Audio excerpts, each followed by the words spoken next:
Serious, Redditors who have seen an employee fired on the spot. What did they do that caused them to deserve it? Pulled down a male co-worker's pants in the office during business hours while said co-worker was talking to two female peers. The poor guy wasn't wearing underwear. The pants puller was escorted out of the office within that hour.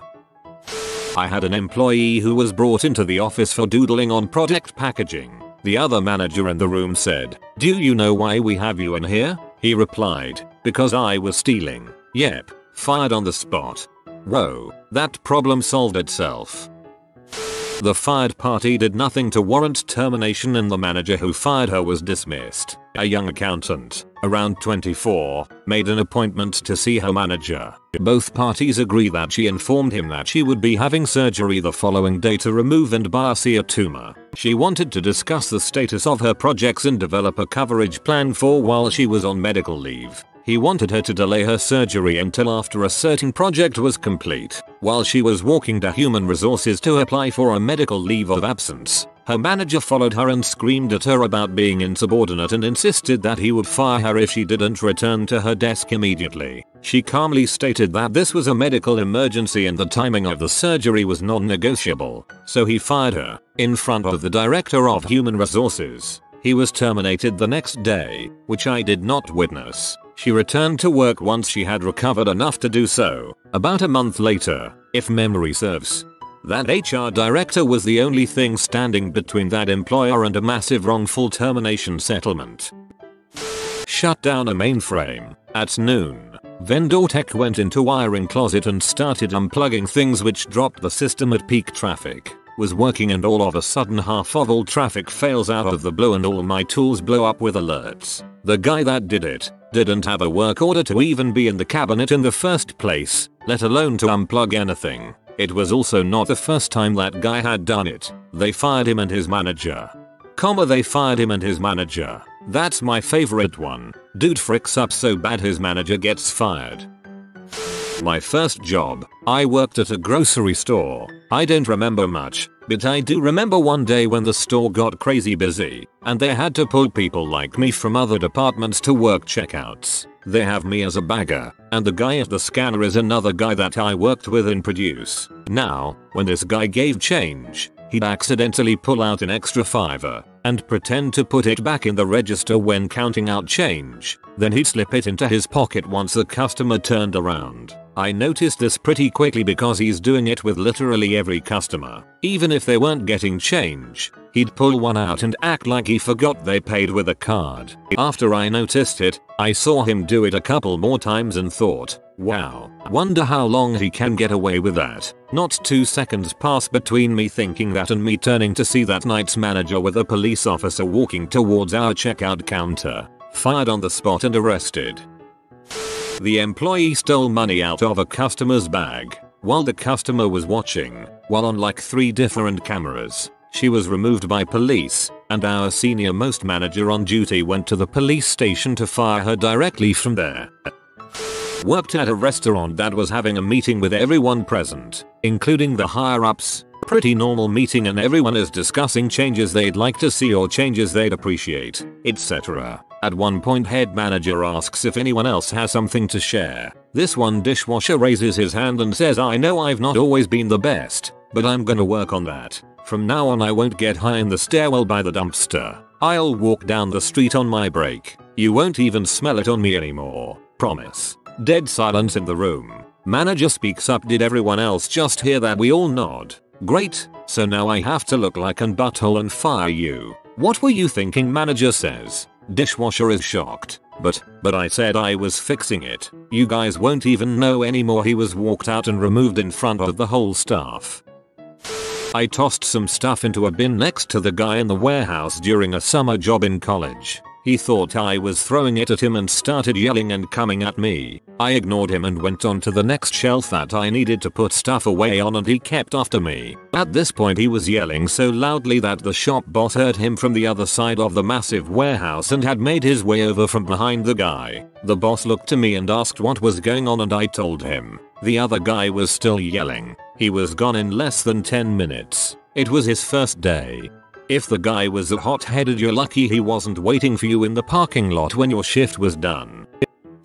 Department manager asked to go home early because of snow flurries. We said she and anyone else who was worried about getting home safely could leave, but if the roads are open the next day we expect them to come in. Next day comes and her entire department called in. They all have variations of I can't get my car out of the driveway. Day 3 comes. One of her underlings admits that on the day of the flurries, the department manager told all her people to meet in a local parking lot and told them that they all better call in the next day or she would make their lives a living heck. This was apparently to teach the owner a lesson. Once we got another employee to confirm the story, she was fired on the spot.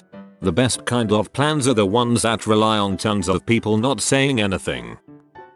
A guy started his first shift at a pizza place I used to work at. He said when he worked at Hardee's if someone came in he didn't like he would pee on the grill then cook their burger. Owner overheard this and fired him. What a reasonable and mentally stable coworker. I made the mistake of hiring a friend who was going through a difficult time. I was going through a separation and I had to leave every couple of weeks or so to spend time with the kids. One day on getting back I found out they'd been leaving hours early all week to set up a competing business. When I asked them about it, I withheld some information I already knew, and they lied to me. Breach of fiduciary duty. Instant termination. In the following week I took over their work email and found she'd contacted at least 2 of our clients with suggestions that they leave with her. Apparently I'm the other. She either legitimately can't grasp why she was in the wrong, or she's intellectually dishonest about it. Worked at Waffle House. A cook came in for the first time in weeks. Clearly high on something, not wearing shoes. The manager goes to tell him that he can't cook without shoes because it's a health code violation. The cook gets angry, takes a pork chop off the grill with his spatula, shouts "frick you" and flings it at the manager's face. I worked in a doctor's office and we had a maternity leave that was being covered by PRN help. Well, one person who came to help cover the office had been passed from office to office because she couldn't do anything right. She couldn't take a patient back in under 20 minutes. She couldn't file paperwork. It was just bad. So she arrives at our office and we put her answering phone calls. She answered the phone. "This is Dr. X's office, can I take your order?" My manager lost it and told her to leave and never come back. Worst part, she called the boss and asked for a new assignment. He had to repeat 3 times that she was fired and there was no new assignment. She genuinely did not understand what "you're fired" meant. "This is Dr. X's office, can I take your order?" "Yes, I'd like some amoxicillin tablets and a Ventolin inhaler, please." God, she was a piece of work. Never worked. Called out 2 weekends in a row lying about broken legs or her car not starting. Lied to get other employees in trouble for her frick-ups. Bragged about how much work she got out of to the owner's son who also worked there. We couldn't convince the GM to fire this lazy little crap. He had a soft spot for her. Finally someone showed the GM a Facebook post she made public absolutely trash talking him, the only person at work who didn't hate her guts, and lying about how much she works and how the entire store is incompetent except her. He wrote her up for poor conduct, unexcused call-outs, etc. She refused to sign the write-up because she's right that he was worthless and he fired her right there. It was like a 160-pound weight got lifted off of everyone there. 90% of the staff was looking for new jobs. She was a walking toxic cloud. Worked at Staples. The ex-employee was putting a Galaxy S3 tablet into his pocket in the back room. I was around the corner and the manager was very quick to tell him he's fired and he will be calling the cops. The ex-employee said he was just going to leave before they showed up. The manager reminded him he has his address and information from the hiring process. He proceeded to cry. I worked at a bowling alley as a teenager. One girl was immediately fired for dropping a ball on the foot of a complaining patron. Oops. Used to work at an ice cream place that is a popular summer hangout spot for families in my town. The girl that I worked with, who had a reputation for being sorta wild, came in absolutely smashed and started getting dirty looks from parents. The owner came out and asked her to step into his office and she started refusing and making a big fuss, so he fired her on the spot. She was going to be fired anyway. He was simply trying to save some face for her by delivering the news in private. Fine, have it your way, in the most publicly humiliating way possible. One of my co-workers accused another of stealing medication out of a personal locker with a combination lock. We asked the victim how the accused knew the code and that there was medication. The victim responded that he had previously sold medication to the accused and that he must have seen the code. The accused employee may or may not have been guilty. He denied taking the meds and a search of his locker yielded nothing. The victim was promptly fired because selling prescription medications on company property is grounds for instant termination. Got distracted during a surgery, killed his patient because he was goofing around with the surgical assistants and camera caught it. Patient died. He's now in jail. Look up dancing surgeon. Similar case. She's a plastic surgeon who had a collection of videos on YouTube of herself rapping and dancing while performing surgery. She was suspended in the state of Georgia for malpractice. I don't think she got arrested. Server at an Italian restaurant. A co-worker tried hitting on a guest who was celebrating her 14th birthday with her entire family. Her friends were telling him not to try anything, but he still asked for her number and her mom overheard everything. The mother quickly informed our GM, who confronted the server and fired him on the spot. About a year or so later he tried asking for his job back. There's no "I thought she was older" excuses when all you have to do is count the candles on the cake. Worked in an energy efficiency rebate program assessing applications. One employee was making exceptions for her contractor buddies. She wasn't even allowed to empty her desk. Her manager delivered her personal items to her outside. I was working as a baggage handler. Ramp agent is the real job title, for your information, and they'd hired a guy whom everyone hated. He was lazy, stupid, and annoying. One of the big rules when working around airplanes is you don't go anywhere near the engines while they're still running. They'll suck you right in and cut you into a million little pieces in 1 second. They put the fear of God into you about this during training. Well before you get near an airplane. Once a plane pulls into the gate, you wait until you have confirmation that the engine has been turned off before you approach it. If you're not sure, you don't approach the plane. Well, one day a plane pulls up to the gate, and he walks right up to the engine while it's still running. People are yelling, his vest is flapping like crazy, but he's so aloof he doesn't notice. Someone runs up to him and yanks him back to a safe distance. They had already been building up a case to fire him, but that made it a lot easier. The supervisor walked him into the manager's office, and he was fired right away. We all rejoiced. I was very alarmed about how this one could have turned out, to be honest.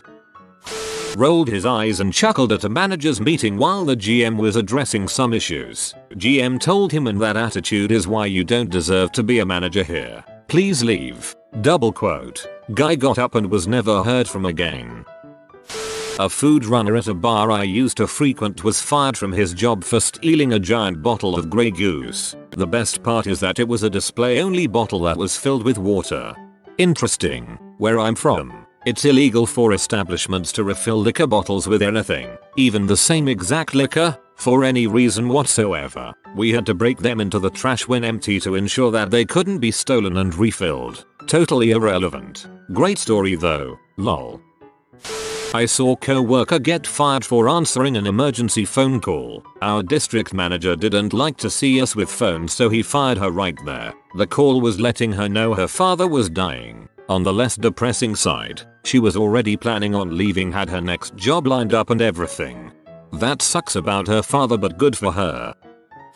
While he wasn't exactly fired on the spot, I did see a guy screw himself out of severance. In Canada they have to give you advanced warning or pay out a certain amount if they fire you on the spot. Well, this one fucker was going to get fired for being generally incompetent. The final straw was when he offered his own backyard service to a lady for a car problem she didn't actually have. Her problem was foam on the oil filler cap. He claimed it was a head gasket, but it was just some moisture from a cold day. Anyways, the boss goes to fire him and he panics. He goes on this speech about how he could run the shop better than the owner and manager and demands that the manager is fired and he replace him, or else he quits. So the boss just says that he accepts his resignation and wishes him the best in the future. Error 404. Brain not found. Some young girl picked a fight with an older woman who worked with us and went running for the box cutter drawer. She was escorted out, and we were asked to file a police report. Urinating in the Caesar salad bucket, the salad that was about to be plated and served to a 125-person wedding reception. In the employee's defense, he asked to go to the bathroom and the head chef would not let him leave the salad station. I worked at a hospital for children and came in one morning to find the security guard, who was one of my work buddies, waiting for me at my desk. I worked really early in the morning at either 5 AM or 6 AM. He was kind of shaken up and it took some coaxing to get him to tell me what was wrong. Apparently this old guy who worked overnight at the switchboard operator desk, who I always thought was really nice since we'd sometimes cross over by an hour or two and would just chat about the world, had been caught by the security guard looking up CP on the work computer. Keep in mind we worked at a hospital for children, not that CP is okay in any other scenario, but it was particularly frightening to know that this guy had access to patient areas and was surrounded by kids all day, some of whom did not have the cognitive capacity of normally functioning kids and tend to be targeted more frequently by those with nefarious motives. Also, as if CP wasn't bad enough, apparently it had a strong element of BDSM as well. According to my security friend, he actually wasn't certain if the children and the pictures he happened to see were still alive. I want to throw up just typing that out. I had to cover the switchboard that morning when HR called him in. I never saw the old guy again and my security guard buddy had to speak with a bunch of people to verify, along with the IT department, what he had seen. A friend of mine got fired on the spot for posting a minor plot point on Facebook about a movie we were working on. He made a comment about how dumb some of the plot was under the trailer post for the movie. Sadly his friend had a friend who worked at the studio we were working for, just like that, blacklisted from the company. Reminds me of how a few days ago, a Redditor posted a tifu about how they posted a picture of a scene they were doing captions for because of a background detail, but it turned out that the episode hadn't aired yet, so he had violated his NDA. I worked as a temp in IT at Nurses College and the ground floor was the student loan department. One of them found an iPhone in one of the student bathroom upstairs during lunch and put it in her desk. A few hours later, student came to us, for some reason lost and found was in the IT office, and reported it missing and that she had accidentally left in the women's room after calling her boyfriend. My boss found the phone by simply calling the number. It had a unique ringtone, of course. Department head walked in her office, opened the drawer and confirmed it was the missing phone and fired her in the middle of a conference with a student. I overheard him say, "If you can't do the right thing in a simple situation like this, how can I trust you to do your job ethically?" This guy was working for my dad in construction. He was the son of a friend of the big boss and was hired as a favor. So we're told that the guy is big, strong and has a horrible drinking problem, so we are not under any circumstances allowed to take him with for a beer after work. It worked for a while until one of the guys bought beers after work. The next morning he got picked up at 5 AM, had a DUI, couldn't drive, and smelled like a brewery. Once that first beer hit his lips it was game on and he drank from 3 PM until 4 in the morning. Gets to the job and tries to cut cast iron with a soil pipe cutter. He got the butt chewing of a lifetime and was told not to touch anything until the day ended. That guy was a train wreck and he was only 28. My colleague threatened to destroy the server room if he wasn't made my peer rather than my subordinate. He was a year older and we were hyper competitive over a promotion that I ended up winning. I thought it was all in a healthy way, but I might have thought differently if I hadn't got it, I guess. I don't think for a second he meant what he said, but my boss was left with no choice but to assume he did. Both felt very bad about it afterwards. I watched an entire engineering team get fired on the spot during a meeting with the CEO. About 10 years back, we were working on developing a new chip as a successor to the company's current offering. The old chip had been developed on an expensive process, meaning more advanced technology was used in making the wafers, thus increasing the cost, and the CEO was adamant that the new chip be made cheaper. To keep the story short, let's just say the new process wasn't working, and during a status meeting with the CEO the team leader tried to argue we needed to scrap a lot of the existing work and go with a more expensive process. The CEO wasn't having it, cursed out the team led in front of all the VPs, and fired nearly the entire group. Only a couple of us were kept around to keep the previous chip on life support. After a few years of steadily losing market share, we tried again, paying millions of dollars to buy a new team with new IP, and the first thing they did was switch us to a more expensive process, just like the first team had tried to do. So to answer Arp's question, they didn't do anything to deserve it, some bosses just suck. I worked as a manager at a pizza place. Employee was asked by shift manager to begin cleaning the make station. He said he was above B work and that he wouldn't do it. Obviously this made the shift manager and everyone else mad. An argument followed and he said something along the line of "I'll kill you all B." Not only was he fired but he was reported to the police. Very eventful night. Honestly, I like B work. Nobody wants to do it. So if I'm doing it everyone leaves me the heck alone. I saw a busser get fired for leaving knives in a sink full of soapy murky water. Now, if you've never worked back of house in a busy kitchen before, you might think, gee, that really seems like an overreaction. If you have, on the other hand, you'll likely understand why that's actually pretty reasonable. Ain't worked in a kitchen, but my grandma's sink regularly ended up like that. Definitely a bad idea. Reasonable reaction for sure. Error 404. Comment not found. Oh man, I have one. In 2010, I worked as a census enumerator. For anyone who doesn't know how that works, you basically take a test, and a few months later you get your scores. If you score high enough, they'll offer you a position. The job itself is pretty easy, but does have some technical aspects in terms of data collection. All in all, it's not a bad gig. It ended up paying like $20 an hour, which for a kid fresh out of college, was not bad at all. Anyway, they call us in for training, which was like 2 days long and probably 6 hours a day or something like that. They teach you about how the census works, demographic information, logistical stuff, etc. It's pretty straightforward. Well, one of the guys there was this weird dude, long beard, overweight, nerdy but strangely confrontational, basically like weirdo neckbeard. After every example he would ask stranger and stranger questions, hypotheticals that would never happen and basically could never be answered. Everyone started getting really annoyed because this guy was just getting freaking weird, and also wasting a shitload of time for no reason. Anyway, it got progressively worse until the moderator started clashing with him in front of everyone. Finally, the neckbeard guy admits that he's an anarchist and trying to take the system down from the inside out, which apparently consisted of wasting a few hours of some poor retired schlub's time. Needless to say, he was fired on the spot, in front of everyone.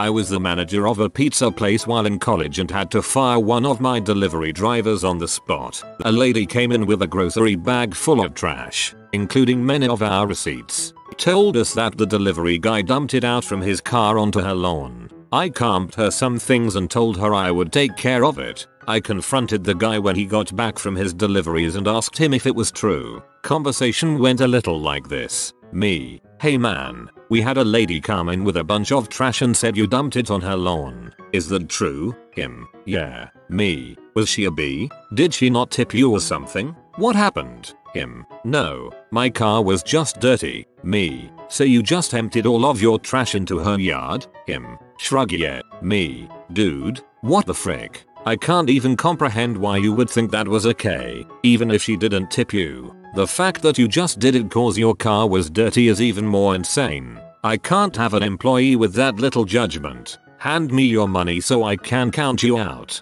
You're fired.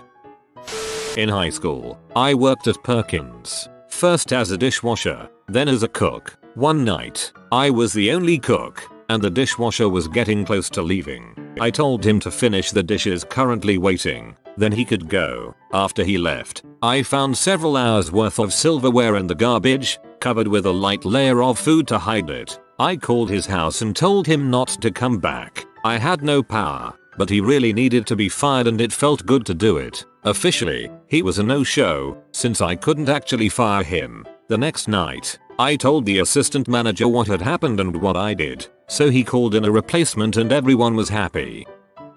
I used to work at a store in the mall where the manager didn't bother coming in on some days. Other days she'd come in late. Well, one day she was scheduled to open the store alone and I was scheduled 2 PM to close. I get to the store at 1 since I wanted to get some new shoes and She hadn't bothered showing up to open the store. I called the district manager and she asked me to open the store and told me that she's deal with the situation. Turns out manager had a medical condition and she'd been at the hospital that morning, or so she claimed. This went on for a few months and in that time I got an offer to work at the store directly next to my original store. I took the job and a few weeks later as I'm coming into my new store I see my old district manager sitting on a bench outside the old store. About an hour later I see the manager walking towards the store and when she sees the district manager she turns pale. The district manager gets up, asks for the manager's keys, gives her get final check and tells go home. I had front row seats. It was magnificent. I later got the full story from my former co-worker.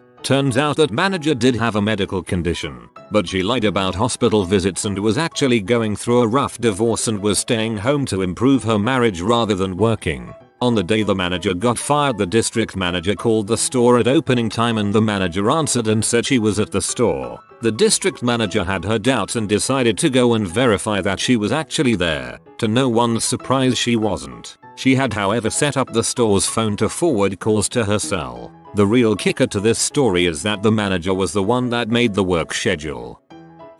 I was working at an Amazon warehouse when a clerk came up to me and asked, "Is Melissa retarded?" Melissa was our co-worker who seemed developmentally slow and she clearly annoyed him. I laughed awkwardly at his question and immediately turned back to my work. A short while later I saw the clerk roll his cart with a laptop on top of it towards Melissa. On the screen was a picture of a kid with Down syndrome and the clerk was saying, "Are you retarded? This is you." She reported him to our supervisor and he was fired on the spot. I was 21 and a hostess at a fine dining restaurant. For some reason, even though I was well versed via the seating chart and was careful to make sure it was fair, 2, 4 and 6 tops equally spread out, this girl had it out for me. She came up to the hostess stand and bawled me out. Let me know that if I ever sat another kid or old person in her section she'd let me have it. What? I went to the GM and told him I'd quit. It was either her or I. He fired her on the spot. She threw a full-on tantrum and called me every name in the book. Good fricking bye. I was fired on the spot from a Montana's. I had the flu and was budgering everywhere. When I said I couldn't continue washing dishes as I was a walking biohazard, I was let go on the spot. Lack of work ethic or something. I've written about this one on here before. This was at the current company I work at, about 6 years ago. Dude starts on a Monday, and on Tuesday, we have our department holiday party and the dude gets pretty lit up. During a group photo, for whatever reason, this guy gets the brilliant idea to reach his arm around the woman standing next to him and grab and honk her boob. She loudly protested. He claimed he was just joking and that she was not who he thought she was. Well, who she was the CMO of the company, and despite his repeated protestations that it was all a joke, he was promptly informed that he would have to leave the party immediately and to not bother coming back to work the next day. I will never forget that example of sheer drunken dumb fuckery till the day I die. Employers of Reddit. What is something that an employee did that resulted in immediate termination due to sheer unprofessionalism? Had an employee named Ernie call in Monday morning saying his dad died over the weekend. I told to take all the time he needed. Tuesday was the viewing. Wednesday was the funeral. Who shows up Wednesday? Ernie's dad. Ernie forgot his lunch. True story. Years ago when I worked at Home Depot, a couple idiots got fired for conducting a transaction involving a bag of weed, one buying it from the other, inside the store, instead of, going outside to the huge vacant lot next to the store. Here I've got a good one. So I helped run a 300-room hotel by the airport. People often come in and pay a monthly parking fee to keep their cars at our hotel during trips. One day we have a customer come back from their trip. They hand us the ticket and we go up to the lot to find it. No car. Maybe we got the spot wrong so we search the entire complex. No car. Me and the other manager go take a look at the cameras and you'd never guess what we find. Not only has our youngest valet taken their car, which was a BMW by the way, this freaking valet has been using it to get to and from work since the customers left on their trip 2 weeks ago. So once we realize this, the customers are standing right out front filing a police report. Guess who shows up to work? Driving the guest's freaking car. Pulls up right in front of them and the cop to go clock and arrested and fired on the spot. Worked at a large liquor store warehouse in Rhode Island. An old guy who worked as a stock boy in the huge walk-in cooler got crap-faced while stocking. Ended up crapping his pants. Went to bathroom, took off his crap-filled boxers and put them up in the drop ceiling. He was fired that day for getting drunk at work, but the crap-filled boxer shorts were not found for like 3 or 4 days after the smell persisted with no obvious source. Unless somebody crapped their pants and panicked and hid them when they were found. Just blame the drunk guy who got fired recently. Sold his company laptop with all our source code to a pawn shop in Vegas during a convention for drug money. Supervisor in a customer service call center. One of my agents hands me an account number and says the lady wants me to know whoever she spoke to the night before was rude. Now, normally I would pass this off to the offending agent's supervisor and move on. Instead, I pull up the call and this caller was surprisingly chill for exactly how rude this employee was. I decided to pull a sampling of about 15 calls over the previous 2 weeks, concentrating on short calls and calls close to the end of his shift. I was livid by the time I was done. Some examples. Him to a caller: where are you located? Isn't that the East Coast? Why are you calling so late to do this? Call back tomorrow. This was 30 minutes before close. Would have been a 10-minute call, tops. Another caller was attempting to verify their account and he kept yelling "listen to them" over and over at escalating volume until the caller hung up. This was for absolutely no apparent reason. He asked another caller why they were bothering to get a certain type of phone for someone who couldn't even figure out how to activate their own phone. He would hang up on anyone who was calling just before closing time. This is the first time in my career where I have personally called multiple customers to apologize for their experience. Every single one said they had been shocked but not bothered to complain. Some even had orders to port out their numbers since their interaction. Usually we have to write someone up, get HR to approve it, set up an improvement plan. Not this guy. He was brought directly into HR, asked about the calls and just sat there, stone-faced. He was termed that day. I was legitimately nervous leaving work for a few months. He was spotted lurking a few times but nothing ever happened. I managed a liquor store and worked the Sunday busy shift all day myself. Because it was very high volume of customers and higher chance of theft happening. I had the storeroom set out so I could access high selling products easily and restock shelves quickly. Every Monday another shift worker would rearrange the storeroom how she thought it should be. After asking her not to keep changing the layout, she plainly told me to frick off. I fired her on the spot. She phoned up the owner to complain and the owner told her to frick off. The lesson here is don't frick with the guy the boss trusts to run the busiest days solo. I work for an insurance company. One of our sales agents told a guy, "Hey, go frick yourself," when the guy told him he didn't want to pay whatever his premium quote was. He got fired and walked out. My company is really cool in that we aren't scripted, but we do draw the line at swearing at policy holders. Done.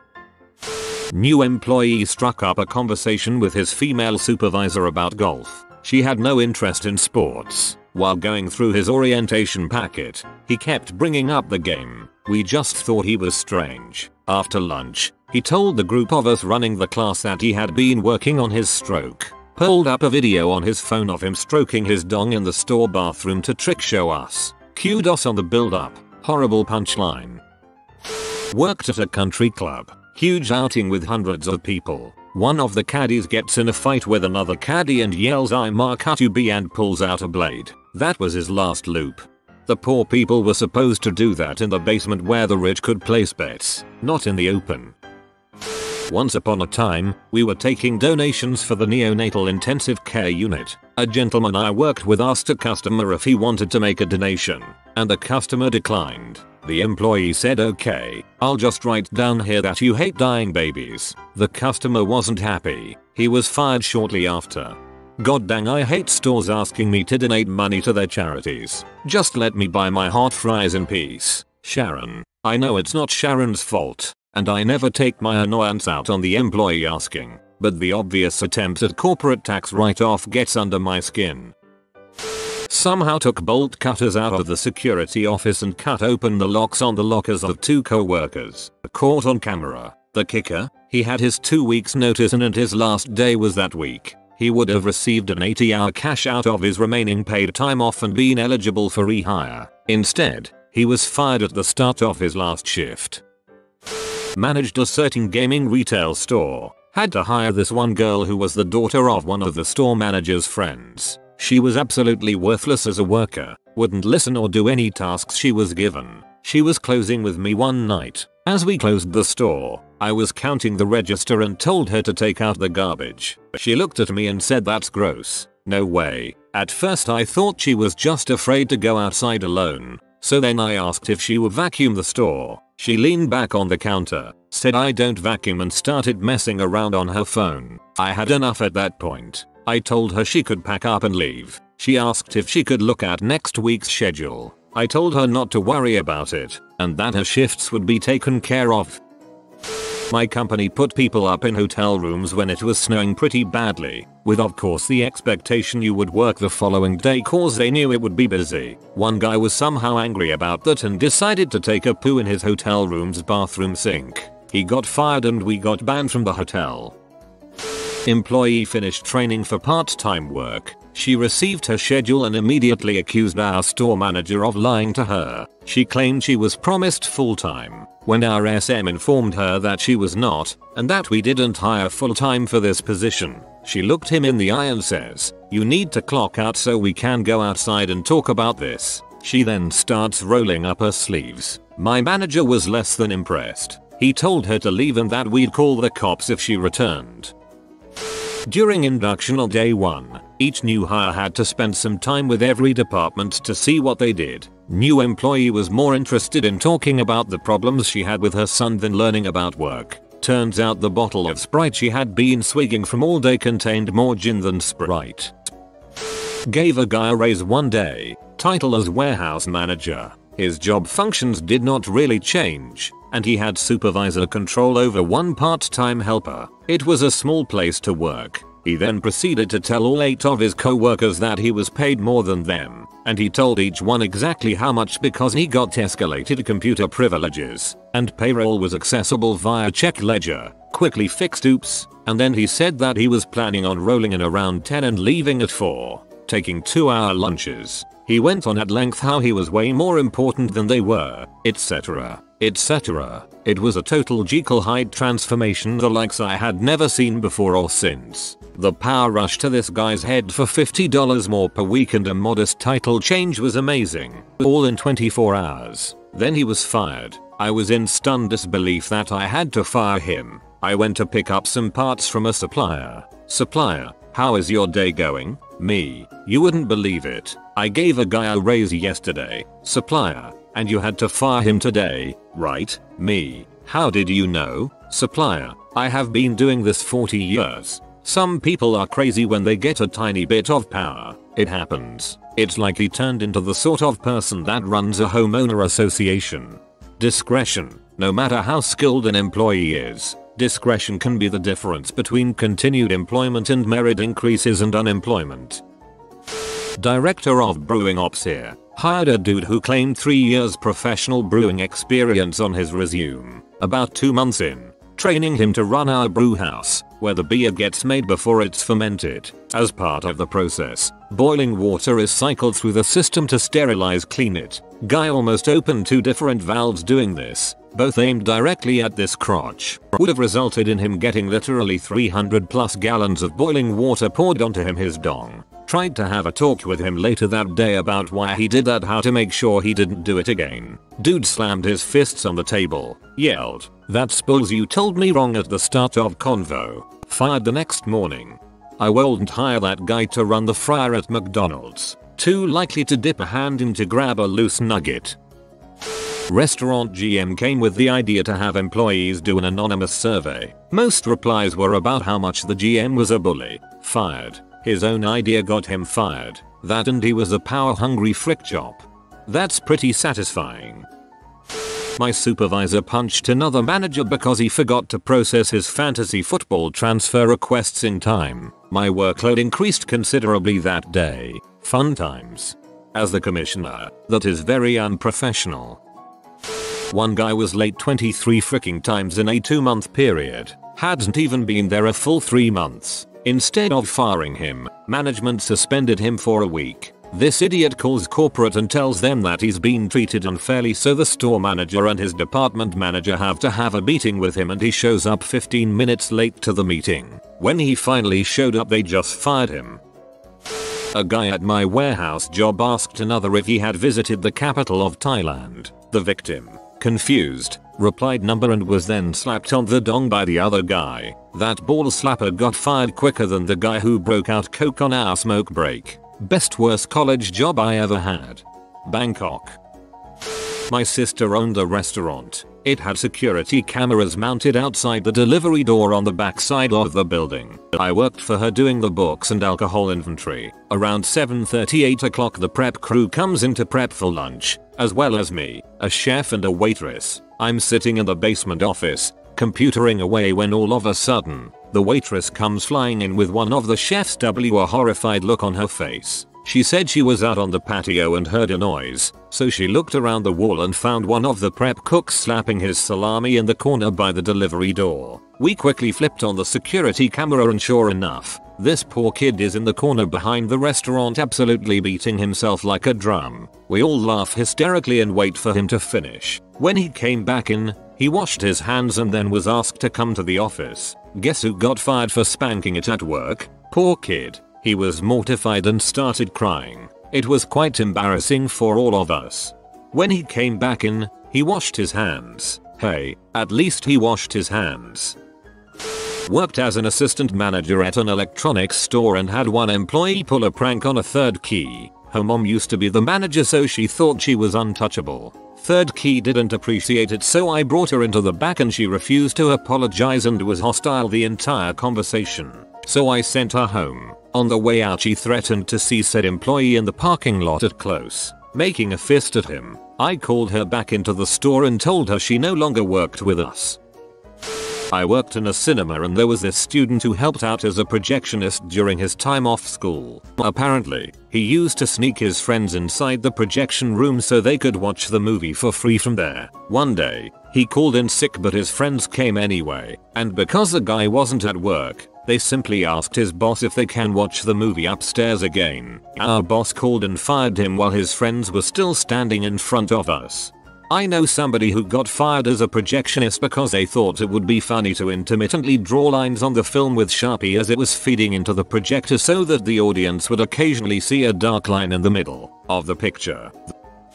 When I worked in dentistry, a fellow nurse was a bit of a liability. She ended up treating an old school acquaintance, read enemy, and decided to disclose the patient's medical history to their mutual school friends. Massive complaint, nurse fired, and rightly so. Was a supervisor at a tech support call center. Center had group chats for each team where agents could talk among themselves, mainly to ask questions or for help while on a call. Most of the subs, including myself, were pretty lax with it and let the teams hold conversations as long as they weren't overly distracting, kept SFW, and legit questions got answered first. All was good until I got an agent on my team who at one point proceeded to post racial jokes in our team chat that we happened to be sharing with another team. I shut down the chat, opened another work only and pulled that agent into the write-up room. Intended to just talk with him about it, and the punishment was going to be a write-up in 1 week without chat access. His first reply to me, in front of another sub-witness, was, "Who's the b-but-p that complained it was me?" I look at the other supervisor and we both just walked out of the room without a word. I walked down to HR and got approval to terminate within 5 minutes. A very vocally disgruntled agent was then walked out of the building within 10 minutes from then. There was this one customer, he refused to help. He always called someone else. One day no one could stop what they were doing, so he had to take a dollar bill from said customer. He laid it flat on the counter and sprayed it on both sides with Lysol until there was a literal puddle on the desk as the customer stood there waiting for his change. That was the final straw with that one. Bartender I know served free drinks and hit on a group 2 girls while ignoring the rest of the restaurant. He tried to get them to go to a club with him when he was off and do blow. Probably wouldn't have been too quick to fire him if the girls weren't secret shoppers.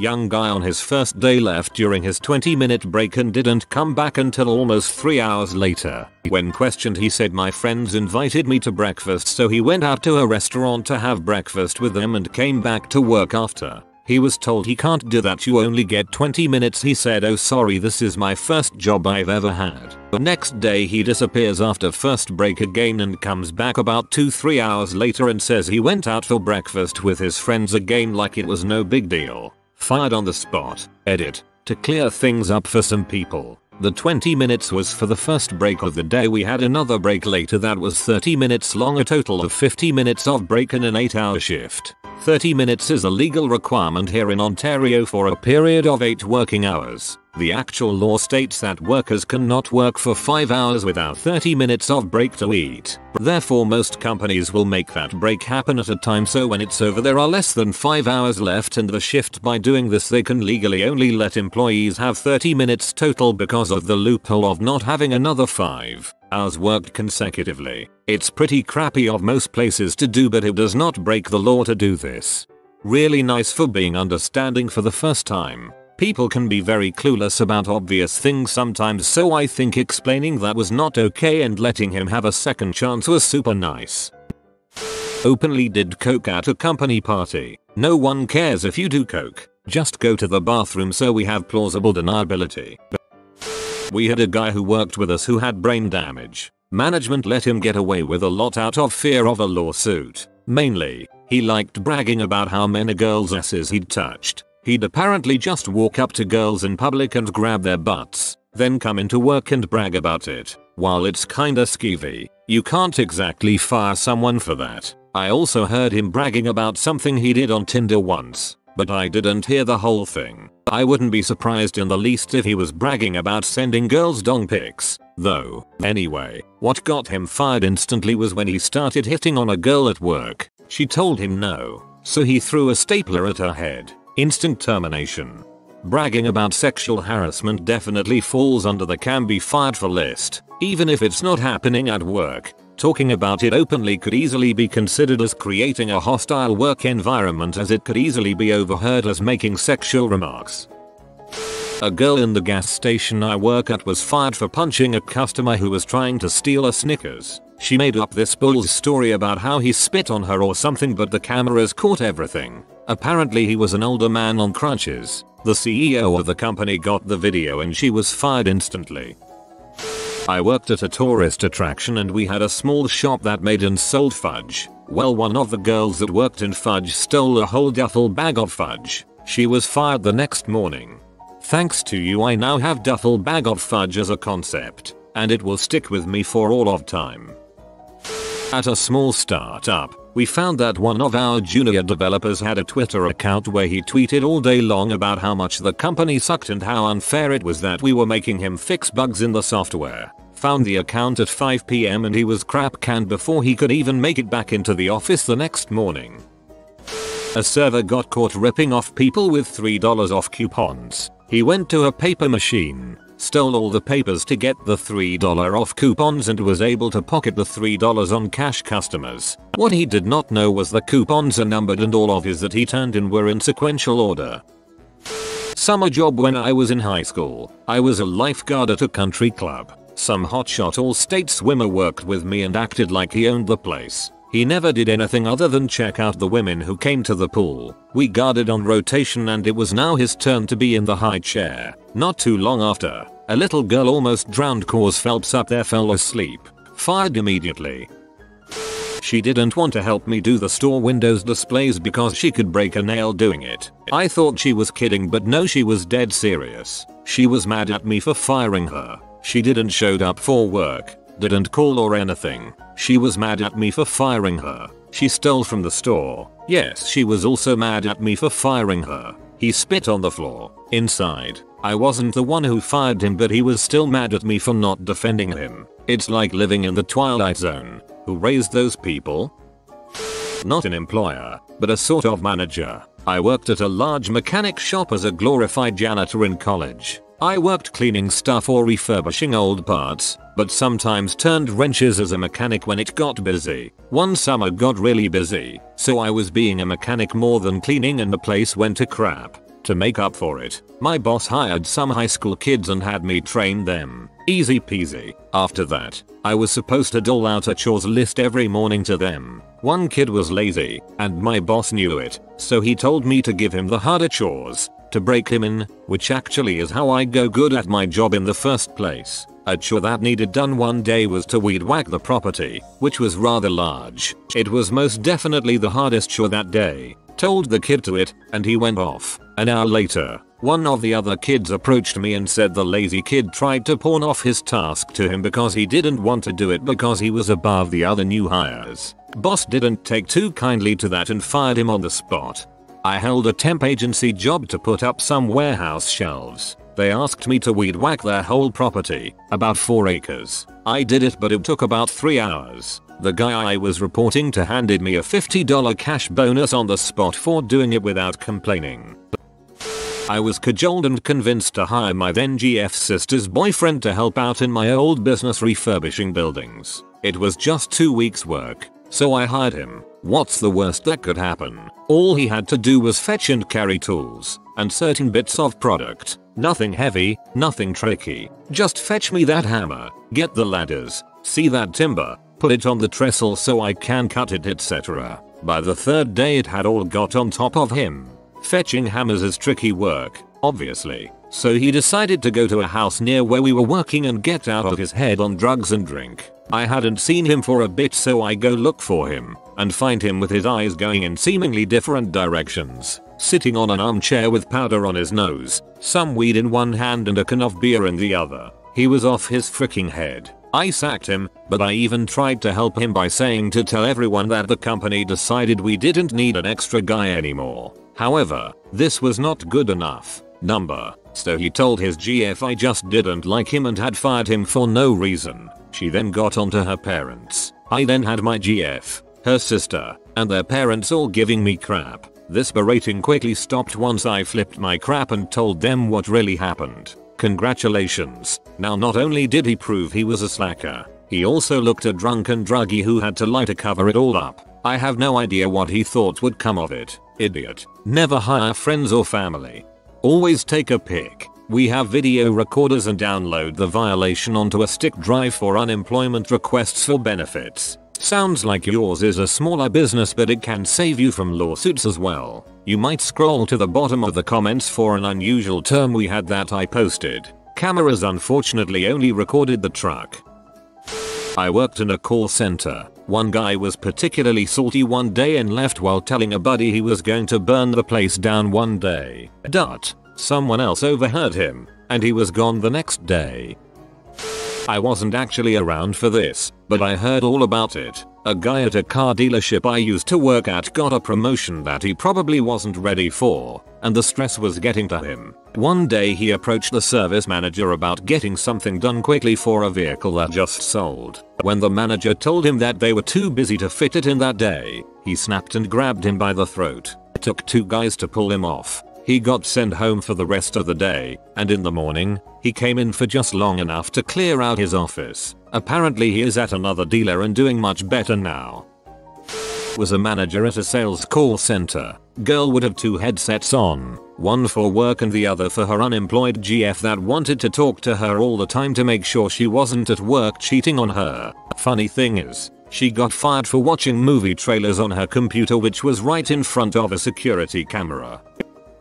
When I was a manager in a call center in my late teens, I walked past a member of staff smoking weed with his mates outside the office. I wouldn't have minded. It was sort of the done thing in that place, but the thing was he'd called in sick that day, and when I walked past him he said that if I told anyone he'd frick me up. So I sacked him. Edit. RIP inbox. Lots of people asking for more info or calling bulls on me being a manager in my teens. This was a real cowboy operation. Cold calling, selling telecoms to businesses in South Wales. I started working there at 17 and was there 6 months before being promoted to telesales manager. I was inexplicably good at my job, so I think they just wanted to keep hold of me. This company would get 10-15 new starts every Monday, with the expectation that 2-5 of them were still working there by Friday, then repeat the process on Monday. In hindsight, I think it must have been some sort of money laundering scam. The MD would come to the office once every couple of months and take the managers out to get drunk and do a lot of C. He was also much more interested in getting new staff through the door than actual sales or income. I left after about 18 months to go to uni, and the business disappeared shortly after.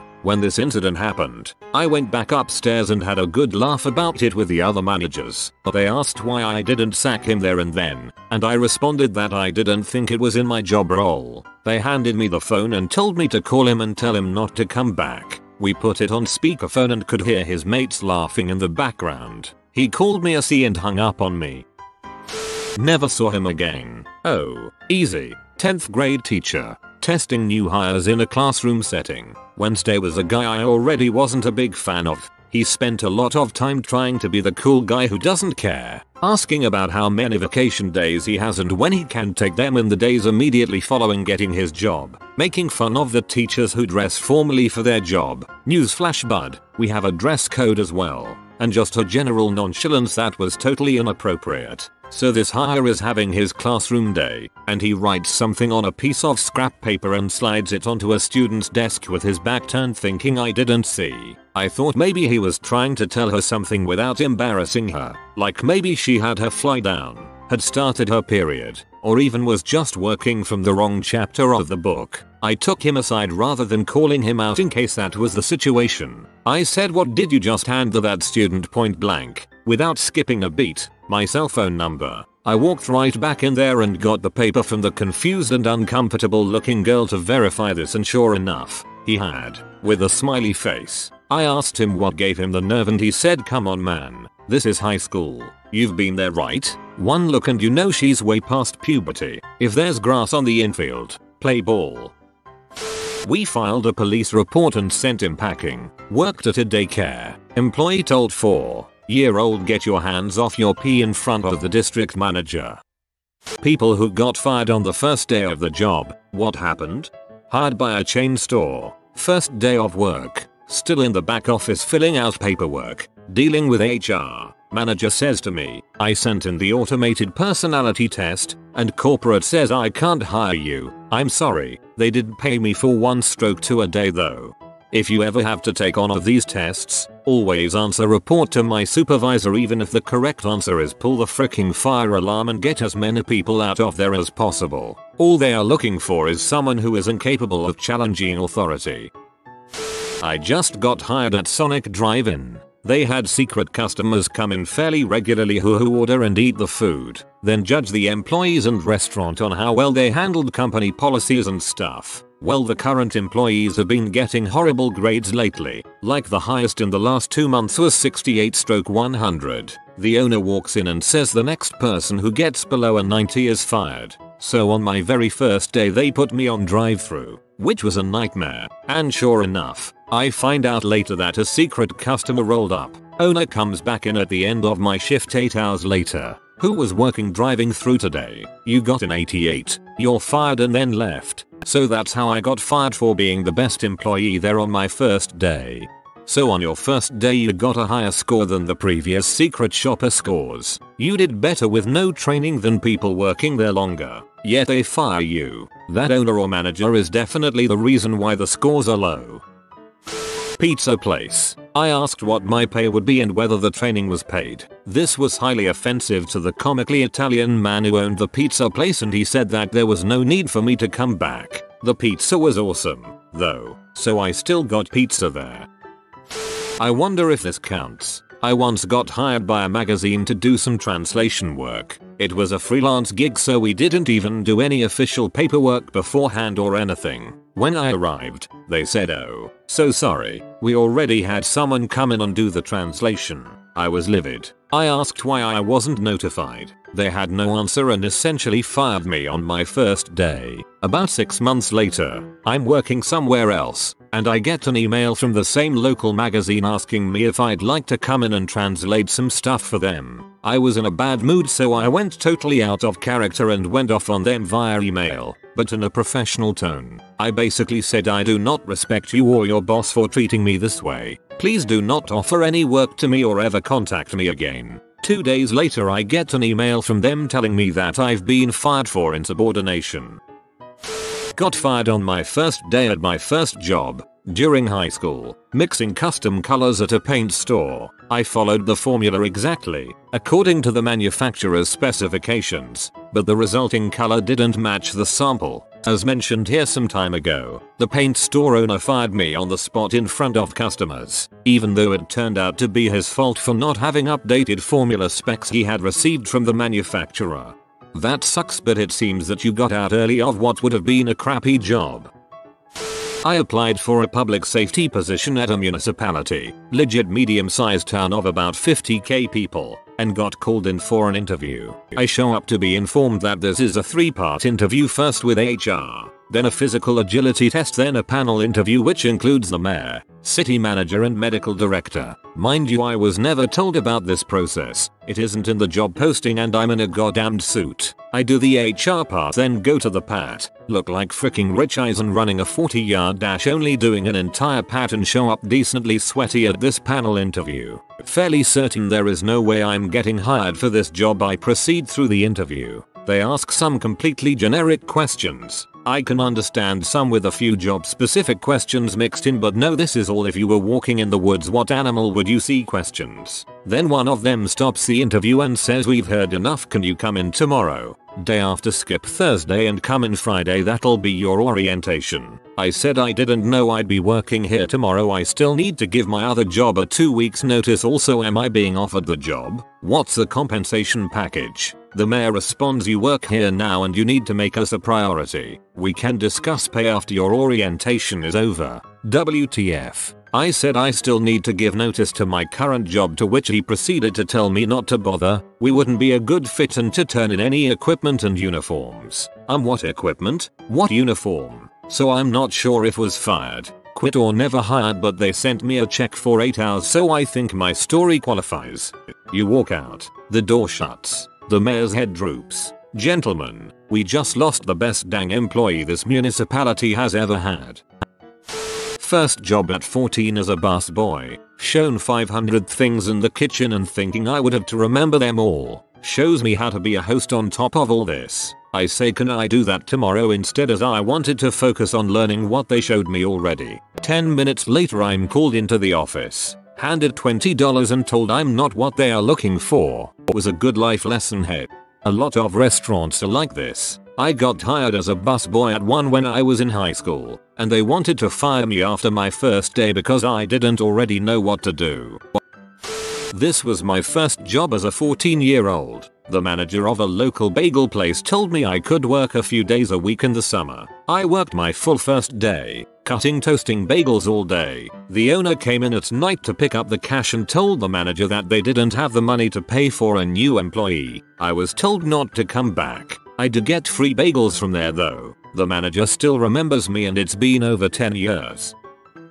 Hired by a Michelin star restaurant for my first ever job. They expected to take me on and train me up on the job and pay less for me than already trained staff. But when a member of staff didn't turn up, I had to attempt silver service with no knowledge. Obviously I failed, so I ended up polishing cutlery with the owner of the restaurant. We got talking. He said he saw potential in me to do better things in my life and just said that I should never follow his footsteps and put my passion for food ahead of my other passions interests, as it will ruin my life. Later he talked to the manager at the time, told me I could use them as a reference for future jobs, and I was given a week's rather than a day's pay.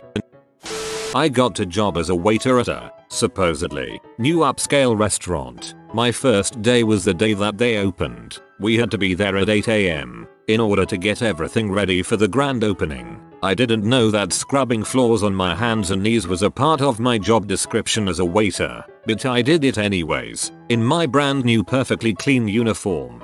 By the time 3:30 PM rolled around, none of us had gotten any breaks, so I asked my boss if I could take a lunch break. He said, yeah, I'll give you a break. You're fired. As far as I know, the only thing that I did wrong was asking for a break. When I went back at the end of the week to pick up my whopping $20 check, most of the wait staff that I worked with was there too. It turns out that the boss fired a few more people, and the majority of the rest quit. The place went through several changes in management before it shut down about 2 years later. The parking lot was never very full even during peak hours. Got hired when I was young to a paintball field, and on my first day I was just supposed to observe a game and see what the referee does during the game, and got fired for not intervening when a player rushed too quick and close to an enemy, even though I was just supposed to learn that day. My friend tried to drive a golf cart without knowing the hose from the power washer was wrapped around the wheel, ripped the whole thing out of the wall. Classic. Forgot to check the wheel hose spool anchor. What a rookie. A friend of mine worked as a server at a cafe and was bringing chips and dip to a table. When he set the chips and dip on the table, he took one of the chips and dipped it and ate it in front of the customer and his manager. He was fired on the spot. What did he think would happen? Was the second or third day, but first day working with the boss. At the end of the day the shared till comes up short a little over $5. I know the exact transaction too. He was slow on the register, so I left it beside the till. It went into his pocket. He tells me I have to make up the difference out of pocket. I politely refuse and inform him that's not permitted by the Employment Standards Act. He blows a gasket and I leave with him yelling at me. He was fined $250. The sad thing is the woman who'd worked for him for 5+ years had been starting her shift by putting money in the till to cover any errors. She'd probably put in more than $1,300 while working for this jerk. The Chick-fil-A I worked at did that. I busted a nut and pulled up the page of the act and showed the manager, and he basically said, well, that's fair. If you called them out on stuff they wouldn't push it, but I know a ton of people who had to reimburse their drawers. Got hired for a warehouse position. Probably 15 years ago. Was 10 minutes late my first day because I lived 45 minutes away and the main highway got shut down due to a multi-car wreck. I called the boss and told him. He said no worries. Got to the job and was fired for being late.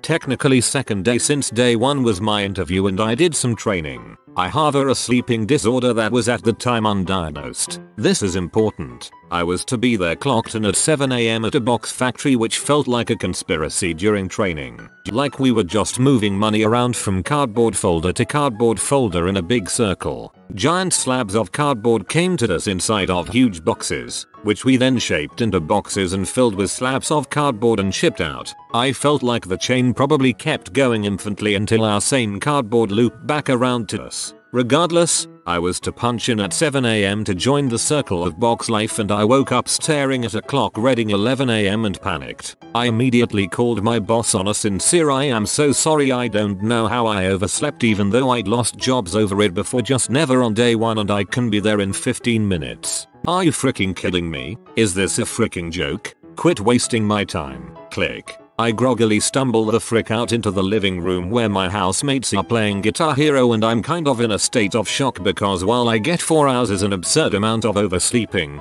I've never been shouted at like that before. I start explaining that to them when it dawns on me one of my buddies who is currently trying to best his reigning blood score should be at school right now. He has class on Tuesdays. "Trevor, you skipping today?" He looks at me and just reminds me his schedule. "Tuesdays and Thursdays." "Yeah dude, it's Tuesday. It's Wednesday, dude. I had slept from about 10 PM Monday night until 11 AM Wednesday. Now I'm on an anti-seizure drug and can live without being terrified of whether or not I'm going to be able to wake up the following day. But that is the only time I got fired on the first day. I lost a lot of jobs I didn't like over that crap.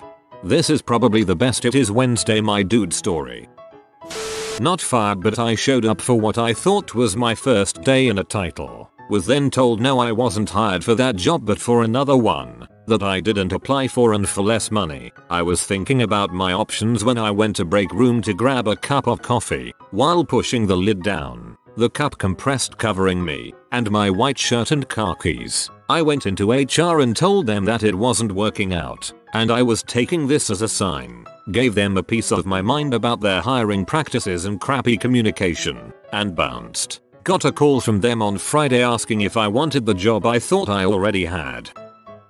Back in the late 80s, a guy was employed at a small factory I was working in. He vanished halfway through the afternoon and couldn't be found anywhere. He wandered back and about half an hour later eating a big ice cream cone. He was asked not to come back the following day. I got a job at a dry cleaning place in the back. Every time I stood up, I kept hitting my head on the rack thingy. Didn't matter how careful I was, it was always there. Pretty sure it was living and just fricking with me. Anyway, owner told me it wasn't working out on my lunch break. Sounds like you just weren't a good fit.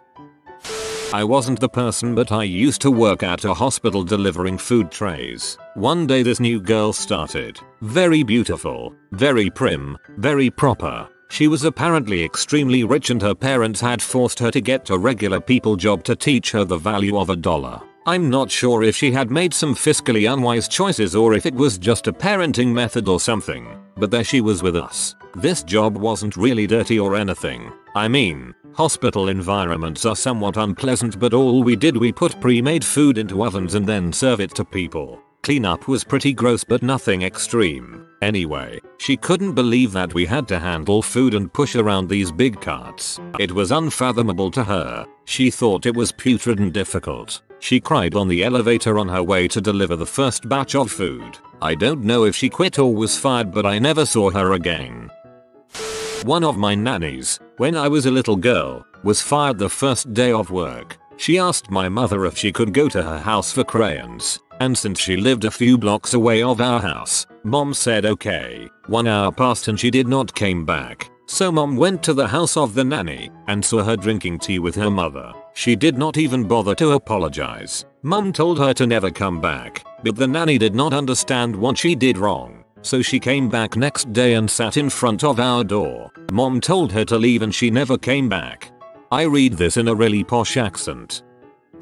Went to an interview at a clothing store, mostly athletic stuff. Let's call them Chair. So I show up to the interview, do the whole thing. Let them know I'll be on vacation soon, but I'm willing to work with them on that. I get a call later saying I'm hired and to come in to sign some stuff and then I can start my shifts when I return from vacation. Awesome. So I return from vacation, give them a call, and they tell me a time to come in. I show up and they ask where my resume is. I told them I didn't bring one. They scolded me saying always bring a resume to an interview. I was not aware this was an interview, since I've already signed forms saying I was hired. I do the whole interview and ask at the end about the forms. The manager who had hired me no longer works there, and apparently that means I no longer work there either. So I get a call to come in for my first real shift. Turns out, it's an interview with another manager. So I'm sitting through this third interview after I've been told twice that I've been hired, and she says they'll give me a call after a week.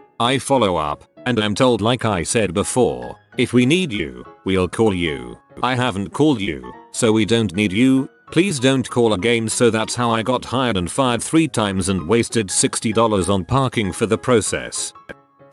I started a job as a student mechanic at my university. Paid like crap. $9 an hour I believe, but it would help pay the bills and buy beer. Flexible around my school schedule. I'm a DIY mechanic and have done basically all of my own work on all of my 7 cars, from doing brakes, wheel bearings to replacing an engine. The job wouldn't be anything like that though, described as just basic things, oil changes, basic inspections, sweep up the shop, go on runs to the parts store if something was needed and couldn't be delivered, go on runs to pick up cars or drop off cars at an off-site shop, body shop usually, didn't do body work on site. Anyway, I'm there starting the job. I'm tasked with power washing the undersides of buses, big vans. The underside of a bus is a gross place, especially in northwestern Ohio. Thick grease, sludge, etc. I'm not complaining though. It's 90 degrees with 110% humidity and sunny outside. I'm sweating my balls off on the ground covered in grease power washing the underside of the third bus of the day probably. Hadn't really seen anybody except one guy showing me how to use the power washer and such. Then near the end of the day, I, drenched in sweat and water and grease, was approached by the manager who said something like, you know, it seems like you're not really into the world. We really need someone motivated to get stuff done, and I totally get it if you don't want to do it anymore. I was like, da fuck, I had like 5 minutes total of interaction with other people on my entire shift. I mostly just kept to my own business, power washing buses until my shift was over. I was pretty peed because I just did some of the most miserable work imaginable for hours for like $40. Who TF would be enthusiastic about that kind of work? Anyway, I wasn't exactly fired, but I didn't return for the next day. Got a much better job at a help desk for police court software stuff. Paid better, and I basically sat around the whole time watching YouTube or reading, taking the occasional phone call. I used to work at a warehouse that had a lot of temps and had a guy disappear after lunch on his first day. After asking around, I learned that he was riding circles around the island at the entrance to the industrial park, about a 12-foot loop, and the cops happened to ride by. They pulled him over and arrested him for what my manager claimed as being high as a kite. But he said he had lost his wallet and was just looking around for it. Place was kind of filled to the brim with people on something, from weed to coke. Even had a guy who would come in every day with a big water bottle filled with just orange juice. Sure. HR employees of Reddit. What was the most ridiculous, hilarious complaint you ever received? My work has one men's toilet. Had one co-worker complain that another guy kept using the bathroom before him and doing big ol' poos, but the way he said it was like this guy knew when he was about to go, ninja'd in just before him, dropped a massive stinker, and then forced the other guy to marinate in the smell when he went for a leak afterwards. We ended up adding a can of air freshener to the bathroom, and the next complaint that came in was the poo guy never used it. I've worked in several where they install those auto air fresheners. Beforehand it smells like crap. After the fact it smells like crap rolled in cinnamon. 20 years in HR. 2 female employees visited me to complain that their female team member didn't wear underwear under her work pants. She wanted to lodge a complaint against a colleague who had a new TV delivered to the office instead of home, and she thought her colleagues spending money on the TV was irresponsible. I recently had HR tell me that one of my staff had been undersupplied in his annual leave over the past few years, and he needed to take at least 10 days off over the next 6 months to correct the leave liability, paid at a higher rate than usual to make up for the error. Of course, he could take a 2-week block or, say, a day off a week until he'd used the leave, his choice. He was so enraged over being given extra paid holidays that he wrote to our general manager to complain. Screamed at me, his boss. I know my rights, refuse the leave or even to discuss why he wouldn't take it. Anyway, I wrote his performance review this week, and there are multiple goals about professional, respectful behavior that need to be reached in order for him to get a raise this year. Yet, not so much. Oh, and he still has to take the 10 days off. HR consultant for 10 plus years. You won't believe the amount of times I've had to shut people down for trying to sell their pyramid scheme side hustle in the office.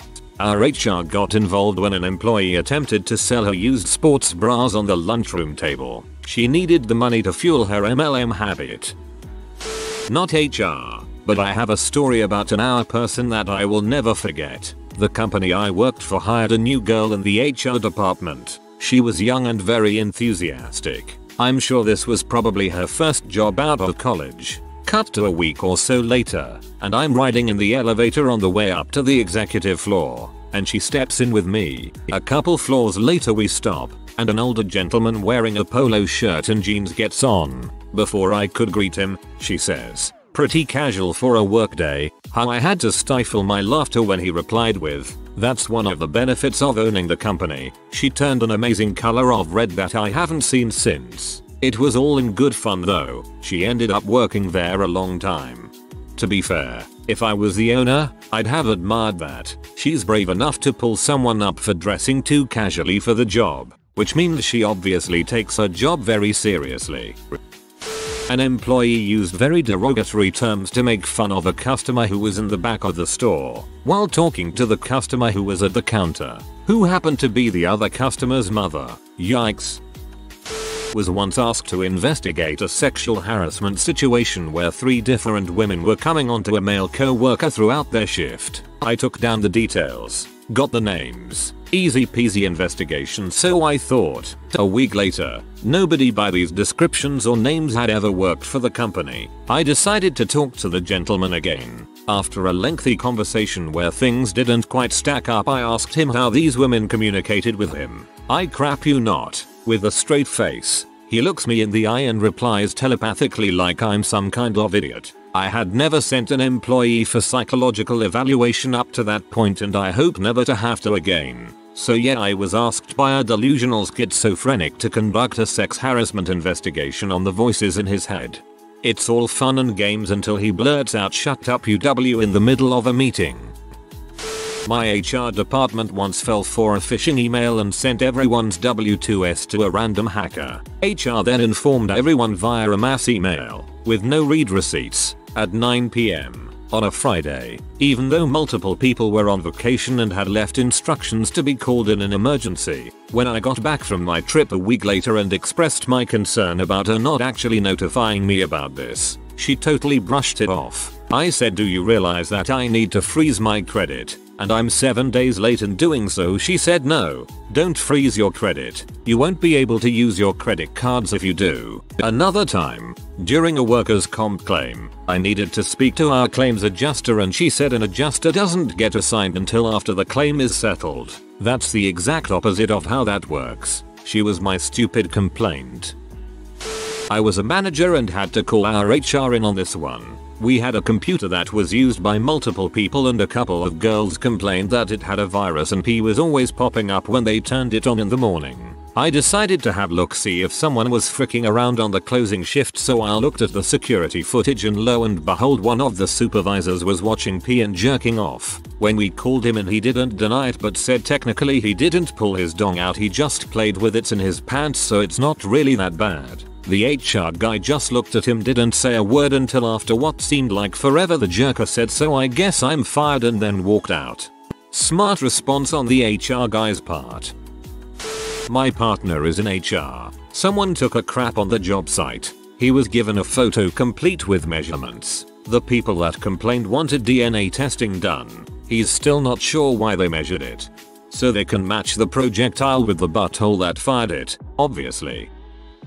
I told my co-worker as professionally as I could that it wasn't appropriate for her to be using her phone while at work, teaching kids. Supposedly, she spent all her time on Facebook. Little kids would be screaming and wailing on each other literally 10 feet away and she was totally oblivious. She complained by email to HR that I was rude and confrontational. They pulled me aside and told me to be more careful about how I spoke to co-workers. I told them my side of the story. They spoke to her again. She got a written warning. They didn't tell me what happened, but I gather from office gossip that she lost her crap and started shouting at the HR staff. Rude and confrontational perhaps? Anyway, she's on her final warning now and she has a habit of hitting on the married dads of our kids, involving children in adult matters. Why hasn't your mummy paid your fees yet?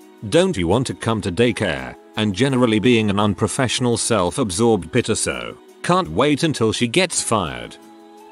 You wouldn't believe the headaches that I received when management signed a new copier printer lease which reduced the overall number of printers in exchange for centrally located multiplex copiers. Evidently, people feel their social standing is signified by if they have a printer, or two, in their office. My favorite was an executive assistant who stated that, because she wears heels to work, she couldn't walk to the new copier and requested that a reasonable accommodation would be to replace the printer she had in her office. IT person here. The amount of people that have printer envy is astounding. And if they have color printing and someone else doesn't, oh man, suddenly I have a job function that requires it as well. Always seems to be the people over 45ish that care so much.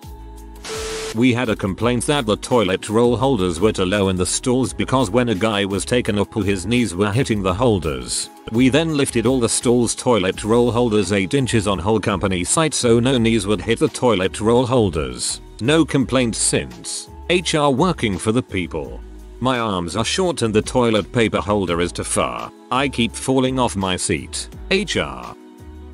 A woman claimed that people were spreading rumors about her sleeping with co-workers. The investigation wasn't even done yet when she moved in with one of the guys. The others showed me texts and nude pics she had sent them. And if that wasn't enough, she followed me home from the bar one night to make sure I was okay. I shut my door in her face and the next day said I was too drunk and didn't realize she was there. Had enough from everything else. I didn't even need to bring that part into the conversation with her supervisor.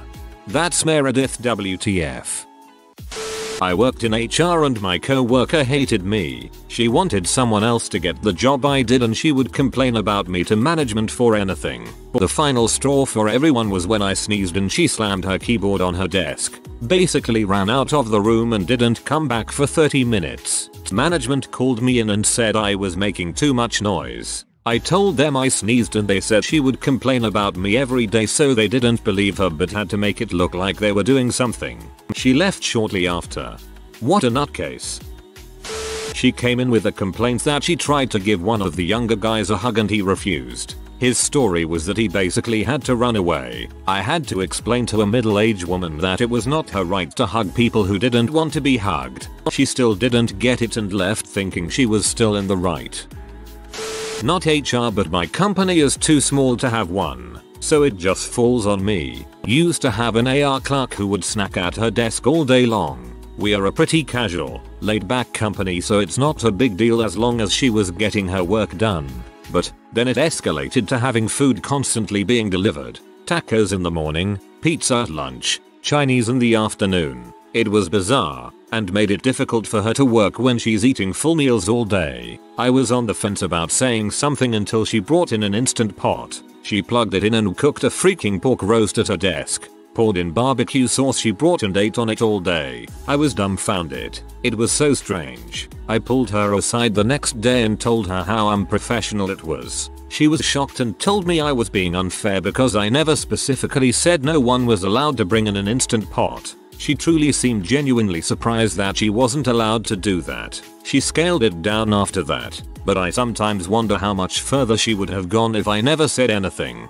At some point, there'd have to have been a full spit roasted pig over a bed of coals. I was the complainer. My buddy was dating a girl that worked in HR at my company. Their relationship starting was totally unrelated to me. They had gone to college together. He dumped her and she didn't take it well and started threatening my job since I was still friends with him. I lodged a complaint just through the main email. complaints@company.com or whatever it was. My complaint was assigned to guess who. I ended up having to independently schedule a meeting with the VP of HR because the regular reps and middle managers were protecting their rep rather than believing me.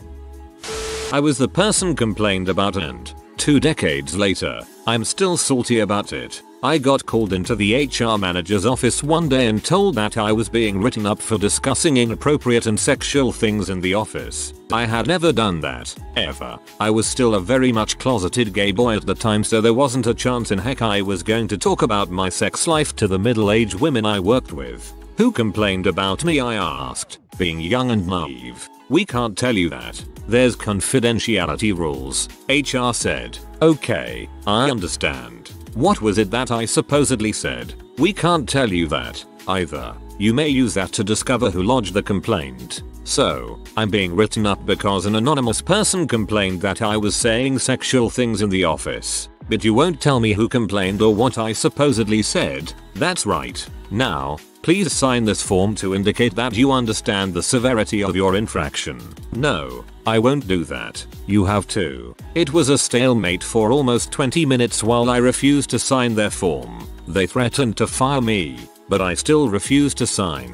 In the end, she made some comment on the form about my unwillingness to participate in the process. Then, to top it off, the rest of the office wondered why I completely stopped speaking to all of them altogether. I refused to engage in any of the usual non-office related talk. If it was not 100% required conversation in order to do my job, I flat out ignored my co-worker's presence. Again, I was called into HR and reprimanded for my abrasive demeanor. I quit that job shortly thereafter. Not HR, but a complaint raised against me. Hostile and unfriendly behavior. I had to explain to the head of HR that the complainant had walked up behind me whilst I was relieving myself at a urinal, launching into a detailed explanation of their computer problem. Rather than say shut the frick up, reboot your PC and leave me alone, I replied please log a ticket for me. So yeah, prompting them to follow the proper procedure. Never mind accosting me whilst urinating was me being hostile. The complaint was promptly filed in the under desk circular receptacle. Then tell them. I would like to file a complaint for sexual harassment in the workplace. They were trying to look at my penis while urinating. I'm not in HR, but someone called HR on me. I work with a few people that aren't that fluent in English. One of my co-workers was trying to explain to me what kind of tacos he ate and could not remember the word for stingrays. So he took my notebook and drew a picture of a stingrays and wrote the word turtle. So it looked like this. Crudely drawn stingray plus the word turtle. A lady I work with went through my notebook, saw the picture of the stingray plus the word turtle. She called HR because she thought I was writing notes about her in my notebook. She said that horribly drawn stingray plus the word turtle meant that I want to punch her in the face because she is slow like a turtle. Definitely a reach. I didn't get in trouble. I was just told by my boss that I'm not allowed to talk about turtles anymore in case it upsets her. I rarely talk about turtles, so this isn't really a problem for me.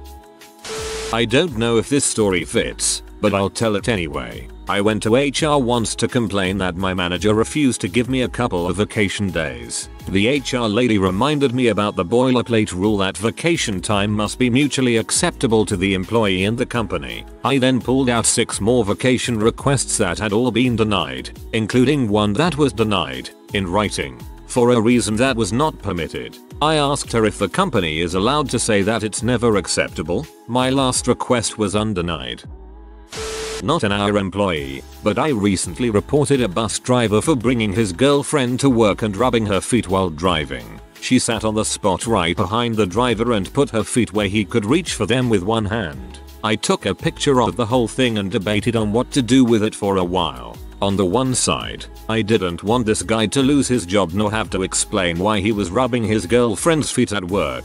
Imagine the awkwardness. On the other side, he missed a turn and then took a U-turn on a downhill blind curve where we could have easily gotten nailed. In the end I came to the conclusion, when other people's lives are in your hands, that's what your hands should focus on.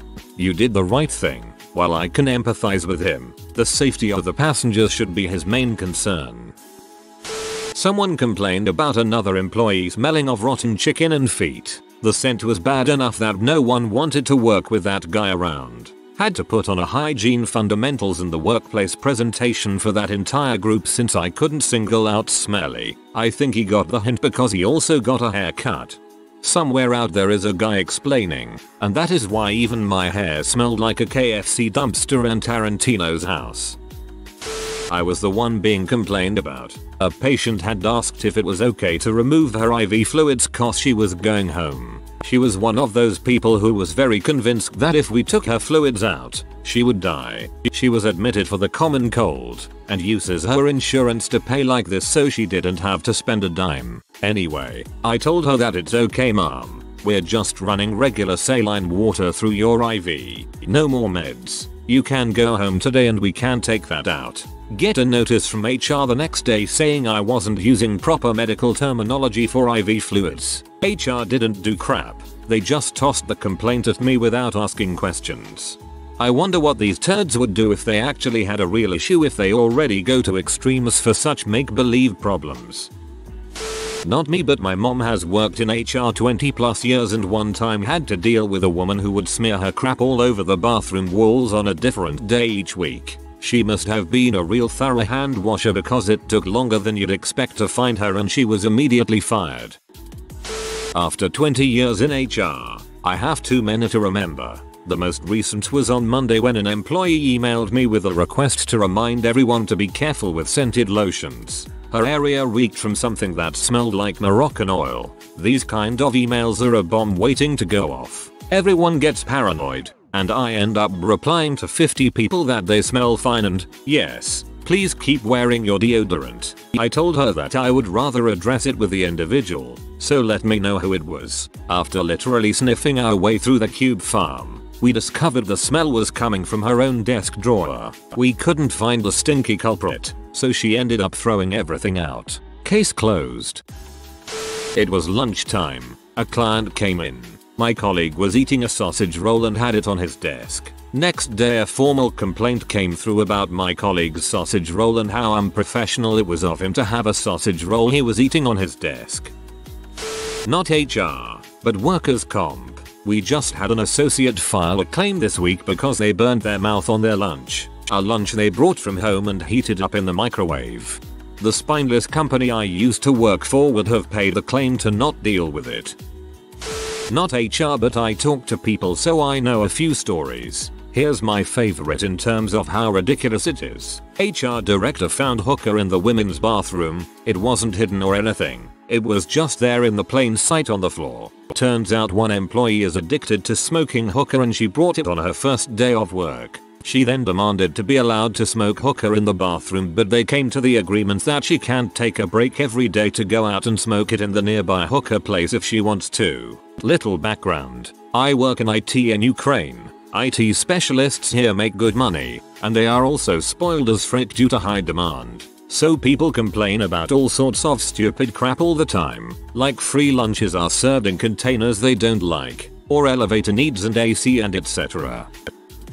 I was once summoned to HR. When I got there, one of my employees was already sitting in the head HR lady's office with a WTF really look on his face. HR lady goes into a diatribe about how this employee is a chauvinistic pig that doesn't respect women and thinks he is better than all women.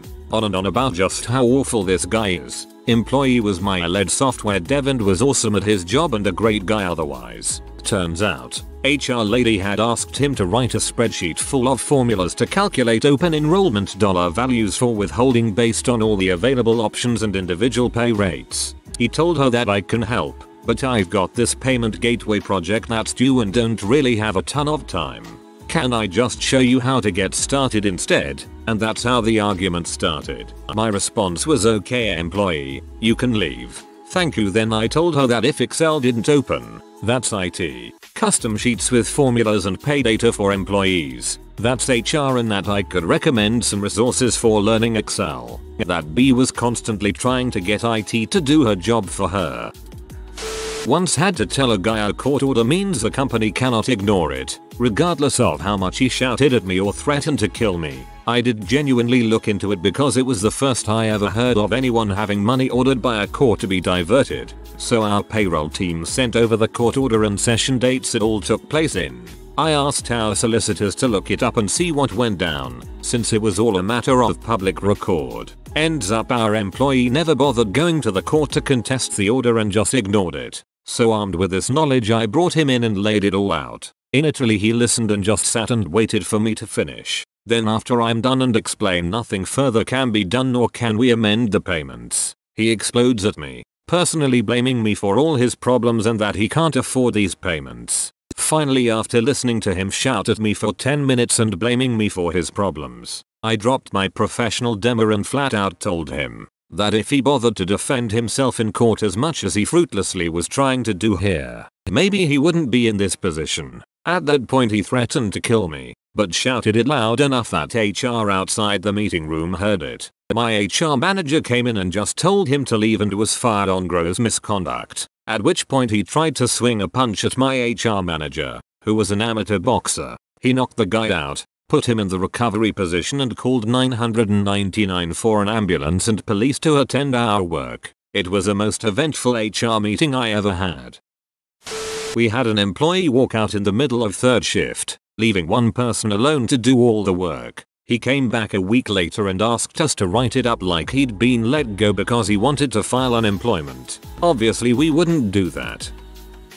Previous job I worked with some huge butthole across the hall. I won't go into why he was an butthole, but one of the things he did was turn me into HR because I had a mini catapult on my desk, a desk toy that shot mini marshmallows. He claimed it was a weapon and HR called me to clarify. When I told her what it was, she sighed and said if I took it home, she wouldn't make a case out of it. So I took it home.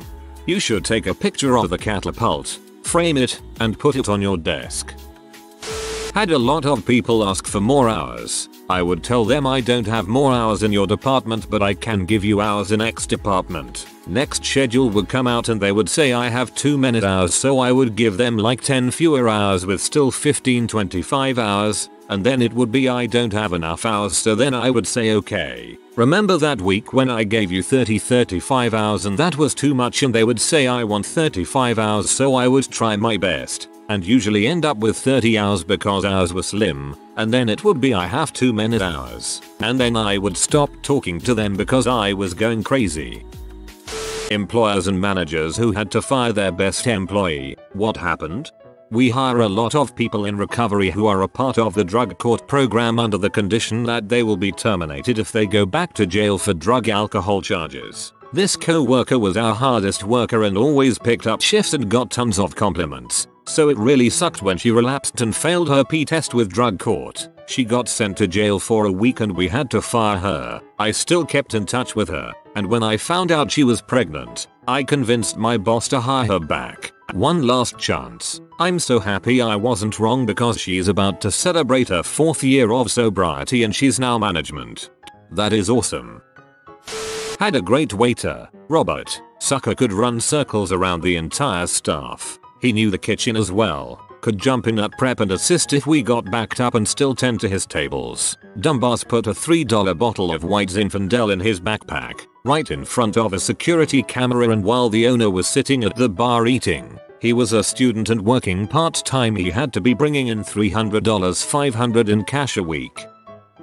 Worked in a restaurant at hotel chain. Management regularly found meaningless reasons to suspend various employees or cut hours. This one guy had been there almost 13 years. Clients loved him. Staff appreciated his presence and he often came to the rescue of anyone requiring help. Everyone could depend on him and he supported everyone. He had, like everyone in a restaurant, bumped heads with management now and again. Like everyone, on one particular season they decided they were going to groom him in the eventuality to take on more responsibility. His position would eliminate his rights to tips, but it came with insurance, a retirement plan and steady pay. He had kids, was in his mid-40s. It all made sense why someone would take that job. He would however no longer be in the union. Fast forward to the day after his training is complete. The guy comes in with his management uniform and all. Some waiter calls in sick, and instead of him calling in another employee, he decides he was going to handle a few tables and the management responsibilities. At the end of the shift, the hotel manager summons the guy into his office, like the boss of his boss. They fired him straight away. He was escorted out of the building and our boss said there was strict rules and management working tables harmed the hotel's image. It was complete BS. He had maybe taken 2 tables and split the rest amongst the rest of the staff. Everyone basically agreed they promoted him just to get him out of the union to be able to fire him. A number of employees left shortly after for other various reasons. It was a sort of shaking up the coup and anyone who wouldn't fall in line would be shown the door. Today, that restaurant no longer exists. They closed down maybe 2 years later. Rebranded the restaurant from American Steakhouse to Italian French dining. New cooks, new waiters, new management. It was just sort of the catalyst or the first domino. And that's how Olive Garden was born. Had a guy who would work his butt off daily inputting data into spreadsheets. Would come in, put in solid hours of actual work, not goofing off. He would literally get 4 times as much stuff done a week as anyone else in the office. After 3 weeks straight of this, other people start to take notice and occasionally ask him to help them out when they are behind, and he obliges. This gets worse and worse, and eventually people are basically just walking all over him while they spend all day Facebooking and whatnot, because he won't say no if they ask him to help with their work. The dude just keeps trucking through though. About 4 months into working there, it's gotten to the point where you can hear the extra cunty girls talking about leaving early and not getting in trouble because he will just do all the work for us if we ask anyway. Well, the guy goes into the boss's office, and I work right next to it so I can hear more or less the entire conversation. I am paraphrasing, but it went something like this. I would like a raise. I am doing way too much work for how much I am getting paid. Everyone else who works here is so dang lazy. I even have people making jokes about how I will do their work for them and they will get paid for it. Well, name. I can sympathize with you, but you have to understand, I can't just give you a raise. If I give you a raise, I would have to explain to everyone why you got a raise and they didn't. You could tell them it's because I am doing half of their work for them while they look at stupid memes. I'm sorry, name. It just wouldn't work out well. Well then, is there any positions available above mine that I could apply for a promotion to? I don't think we can really look into a promotion this early into you working here. We would need time to properly evaluate your work ethic. Seriously, you seriously just said that to me? I'm not going to break my back doing an entire office's work for a company that doesn't give two shoots about me. You and this entire office can go frick themselves. He walks out of the office fuming mad and yells, "Hey everyone, boss just denied my raise, so no more leaving work early for any of you lazy frick heads, cause I fricking quit." It was like a scene from Office Space only in real life. He was one of my best weekend workers, dependable, always on time, really good at his job. I got a call from my management on the 4th of July saying we are going to need to find a replacement for name. I say, why? Did he find a better job? My management, no, he was arrested for murder last night. So let's just say I didn't have the chance to fire him. I was dumbfounded when I got that call. My dad had a guy working for him who was great, could work long hours, not complaining about being on call, etc. Well, he got caught freaking a nurse in his office. He got divorced and had a nervous breakdown and started threatening to kill everyone. So they had to fire him and have him banned from the premises. Oh, and after that we caught him hiding in the woods behind our house. Crazy guy. Oh, and he sued us for wrongful termination. Really dedicated guy. Top manager for retail job I worked at lost her keys to the store that also had the keys to all the registers on the keyring. The registers started going short or would be empty aside from the change and dollar bills in the drawer. This went on for months. Corporate found out after installing a new set of security cameras overnight without her knowledge. She enlisted a group of sales associates to do most of the dirty work, but they found out she was the ringleader when they found out all the sales associates would bring her the stolen money and she would dole it out after taking her cut. We had a field tech that was awesome. Probably the best I've ever seen or heard of. He was knowledgeable, skilled, and personable. He was always early, worked great under stress when things went south, and often finished jobs early if we had off-hour issues. He was always available and it seemed like he was in his truck and ready to get going right away. Well, it turns out that he was always in his truck and ready to go. He had been living in his company truck for some time and just pulled off the side of the road each night at a utility pole, climbed up, stole some cable TV and set up shop for the night. We found that out and had to let him go. Also the coke and the M. Sounds like the ultimate field tech. 24 hours availability, no problem thanks to the M. And he probably creates more calls if there aren't any by stealing copper wiring. Obligatory, not me but co-worker. I had joined the company a few months prior, was still getting to know the various details of my job, and this guy was the star of the company. I spent as much time working with him as I could honestly. I mean, he was the freaking star. He was a solid programmer, great project manager, awesome account and customer management skills, and he had a knack for thinking outside the box on creative solutions. He loved working there, had rejected offers from Google, Facebook and Pinterest that I know of, and then he fricked the director's 16-year-old daughter. Age of consent is 16 here. He was 31. Welp. That would not tend to win you any friends in the management. Not me, but a story from when I worked at Disneyland a long time ago in attractions, rides. The area manager loved this one particular cast member, employee, like, this was the son he never had. This CM was promoted to lead on one of the roller coasters fairly quickly in his regime. One night he was the lead on the closing crew, and the crew decided to ride after hours. Idiots that they are. They went without the lap bars down, and on one turn the ride is visible from the walkway. Even though the park was closed to guests, security was still in the park, and a security guard saw the train go by with the CMs standing up through the turn. Security gets a hold of Theme Park 1, the manager in charge of the park for the night, who calls Attractions 1 to find out what's going on. Not surprisingly, every CM who was on the closing crew that night was fired. Unfortunately, so was the prodigal son, because he was the one who dispatched the train without the lap bars down. I didn't have to do the firing, but for whatever reason, my colleague had it in for this mid-level supervisor. She was a great trainer, did everything she was asked, took initiative, and then some. She was always worth well more than what she earned, and had an absolute passion for the work. We worked with kids with autism. After a few months of having some vendetta against her, my colleague wrote her up, literally for being away from her desk too often. Her uncle had recently been diagnosed with terminal brain cancer and she was the only relative in town who could care for him. So the times she was away from her desk, she was stepping out to cry when she felt overwhelmed and didn't want people to see her cry. I found out after she was let go for this that she had informed the supervisors of this when her uncle was diagnosed and that she was feeling very emotional about it and may need to take days off, take more frequent breaks to gather herself again and remain productive. Instead of showing compassion, my colleague used this as an opportunity to terminate her despite having no other red flags,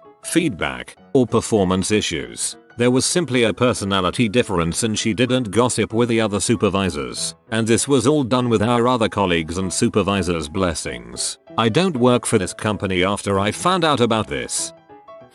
Obligatory happened to a coworker working at a bank. My branch had the biggest superstar in the state, always crushing sales numbers. He generated more revenue than the rest of the branch combined. He set up a really big business account presentation, but his mother died literally on the day he was supposed to give the talk. Branch manager stepped in, held the presentation. The guy had built everything up. It was essentially a done deal. Branch manager just had to get a signature on the paperwork. Obviously feeling bad for him, thinking he deserved the credit, they booked the deal under his name the next day. Technically, to get credit for a deal you have to be there at signing. Both were fired within a week for sales manipulation or full use of the rules.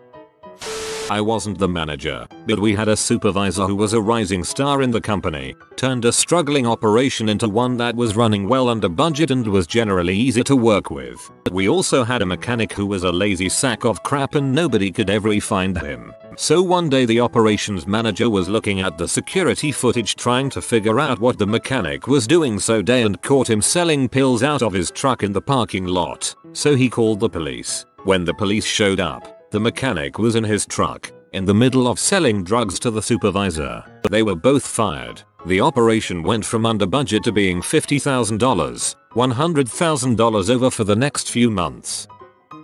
Corporate set a trap and baited him into stealing. He was a great guy, fun and interesting, easy to get along with. He would volunteer to take the early shifts and open the store. He'd receive the new inventory and stock the shelves himself. His cash was always correct and he never did anything wrong. Until he did. One morning he opened the new stock shipment and loaded the shelves. There was an extra item in the box that wasn't listed on the manifest. The correct procedure was to add it to inventory and put it on the shelf. He instead opted to claim it wasn't there and took it home. The perfect crime, right? I had to fire him the next day, and it sucked. To be fair, integrity is what you do when no one is looking. Part of my job is to process expense reports from the sales department. I noticed one month that the top salesman had claimed a plane ticket expense twice. Once when he booked it and then again when he took the flight months later. I reviewed his past expenses and noticed he was doing this regularly. When he booked the flight originally he would claim the full amount of the ticket. Then when he used the flight he would claim each leg of the trip as a separate daily expense so that the receipt amounts wouldn't match so as to avoid detection. This is how I figured out he was doing it intentionally. I showed the evidence to the CFO and he was gone the next week. I only went back 3 years but he stole about $10,000 over those 3 years.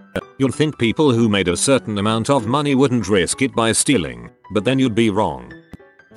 Not me, but I was working in retail, and one of the customer service guys was being groomed for management. He'd been there for a while, was trusted to count money and with the safe combination, opened if managers couldn't act. He was a cool black guy. His race is important to the story, but a bit cocky and arrogant. My cousin also worked there, who was also cocky and arrogant. Anyway, my cousin put in his 2 weeks, but wasn't being a bad employee. My cousin didn't like the soon-to-be manager, because they were pretty similar in a lot ways, and they clashed because of it. On my cousin's last week, unprovoked, he approaches the guy and says, "You look like a big black dong." The guy walks up to my cousin, puts his finger to his head and says, "Do you have a problem with me?" It ended there with my cousin walking away, then reporting he was threatened. Because a finger made contact, the guy was fired. My cousin was a dong and didn't regret it and laughed about it with my other friends, who were also dongs. Best Buy manager. Had a guy in Geek Squad who was a great salesperson, probably top 10 in the district. He had an incident during a data transfer where he accidentally transferred another client's information to the external drive. The customer flipped out, and unfortunately due to company policy, we had to let him go. Fortunately, he knew it was going to happen, but it was just a matter of time.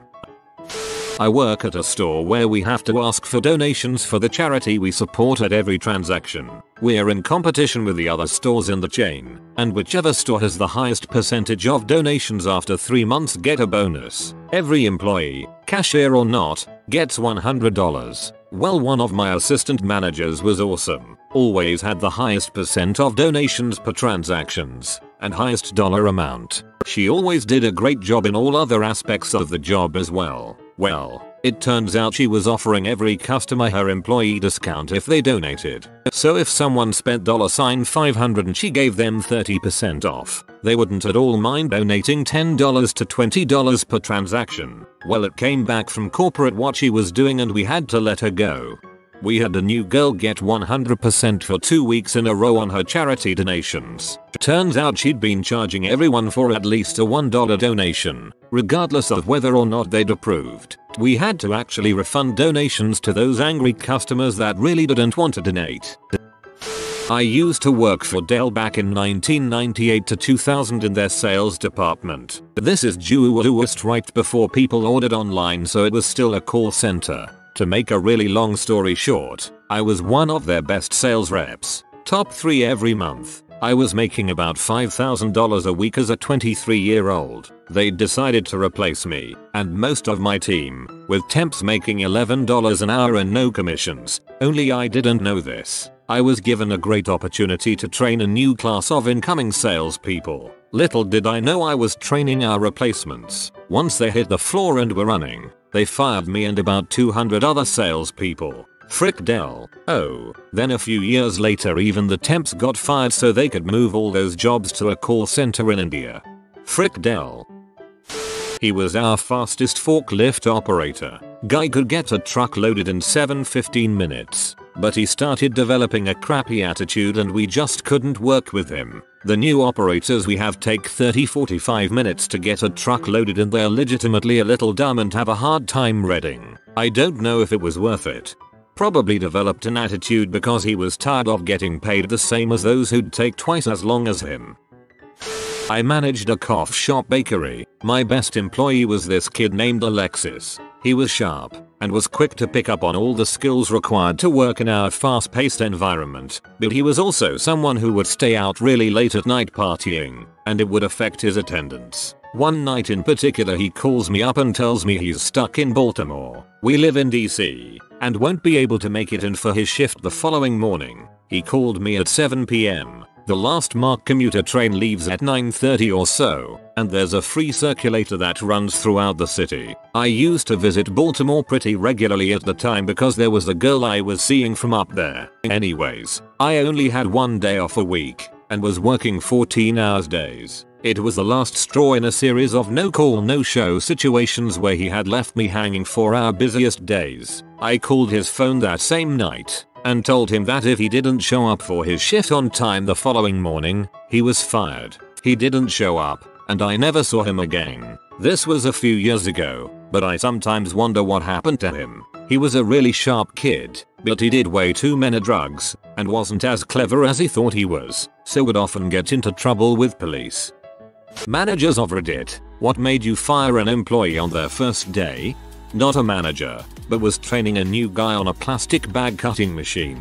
The kind of bags used for products like fiberglass, peat moss, or salt. These machines sometimes have plastic buildup around the sealers, and when this happens the machine needs to be stopped and cleaned. Usually this only takes a minute. Power off, engage kill switch, remove excess plastic, change Teflon strip if necessary, disengage kill switch, then power back on. This was explained multiple times. Twice on the first night, he disengaged the kill switch and started the machine while I was working on it. Could have had my fingers crushed, or had it clamp on the tools I was using and send shattered pieces everywhere. Lucky for me the machine starts to vibrate a second before it actually starts, and I was able to pull away quickly enough both times. I stopped the machine, grabbed my manager and my union rep, Explained what happened and he was gone in 5 minutes. Frick him. We had an intern one semester. He was handed a large bundle of zip-tied cables and asked to cut them apart and separate them. He literally cut the entire bundle in half rather than cut the zip ties to separate them. Lost $2,000 worth of cables. Fired that day. The techie in me just had an aneurysm. Undisclosed charge for beating up his old manager, giving her a broken nose and fractured eye socket, for not approving a holiday request. We were a little late with his background check, but he'd done really well on the interview and completed training without an issue. First full day on the job he comes in and I give him the tour and introduce him to his team, and I instantly get the feeling that he's being shifty. Turns out not 20 minutes before his first shift he got out of his car at a traffic light and screamed at another driver who didn't go through an amber light. Imagine his surprise to see it was our reception desk security guard. Apparently he was really aggressive and threatened to slash his tires if he saw that car again. 2 hours later, and about 10 minutes after I found out about that morning, his background checks come back. I had an employee call off on her first scheduled day. On her second scheduled day, she showed up 2 hours late. This was a sub shop. We weren't open yet, but we had been and doing prep, baking bread, and building our sub trays for catering orders. We told her that this wasn't going to work out and she got pee. She started yelling that we were all xenophobic buttholes, and as she stormed out the door, she knocked over stacks of sub trays. We lost 15 trays to her tantrum. My boss went running out the door after her, and the girl's boyfriend got out of the car and reached behind his back swearing and telling my female boss that if she keeps stepping to them that he would stop her good. We are pretty sure that he had a gun. My boss checked the license plate and came back in. We had all of this girl's information, address, phone, social security, etc. from the paperwork, so with that and the security footage of her destroying the trays, we were able to press charges for the damage. I'm not the manager in the story, but I was there for part of it. Dude gets hired, starts training.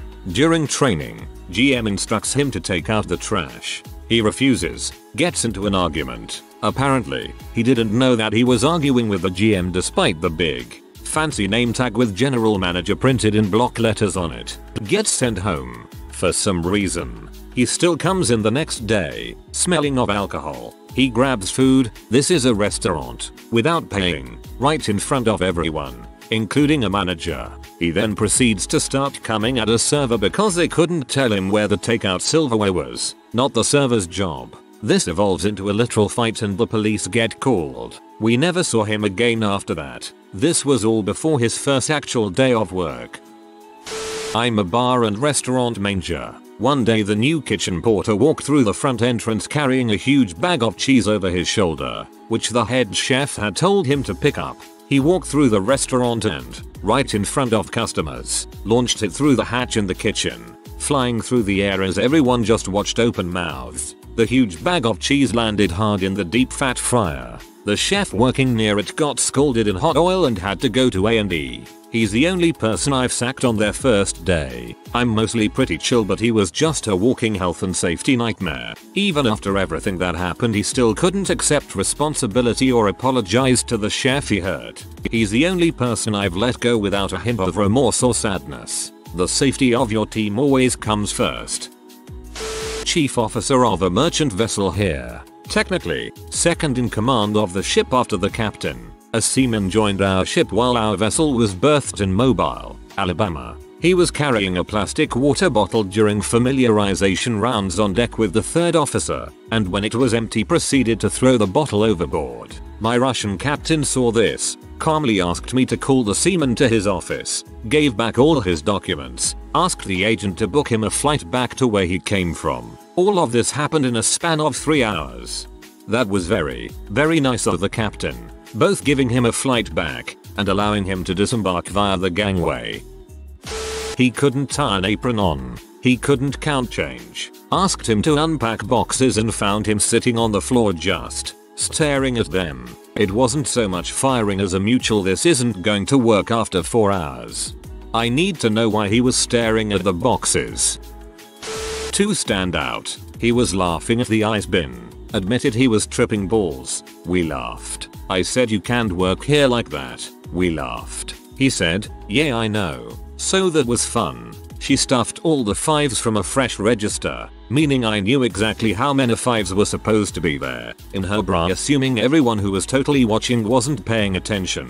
Nobody was gonna shake her down and the police were busy. She made $75 for roughly 30 minutes of training.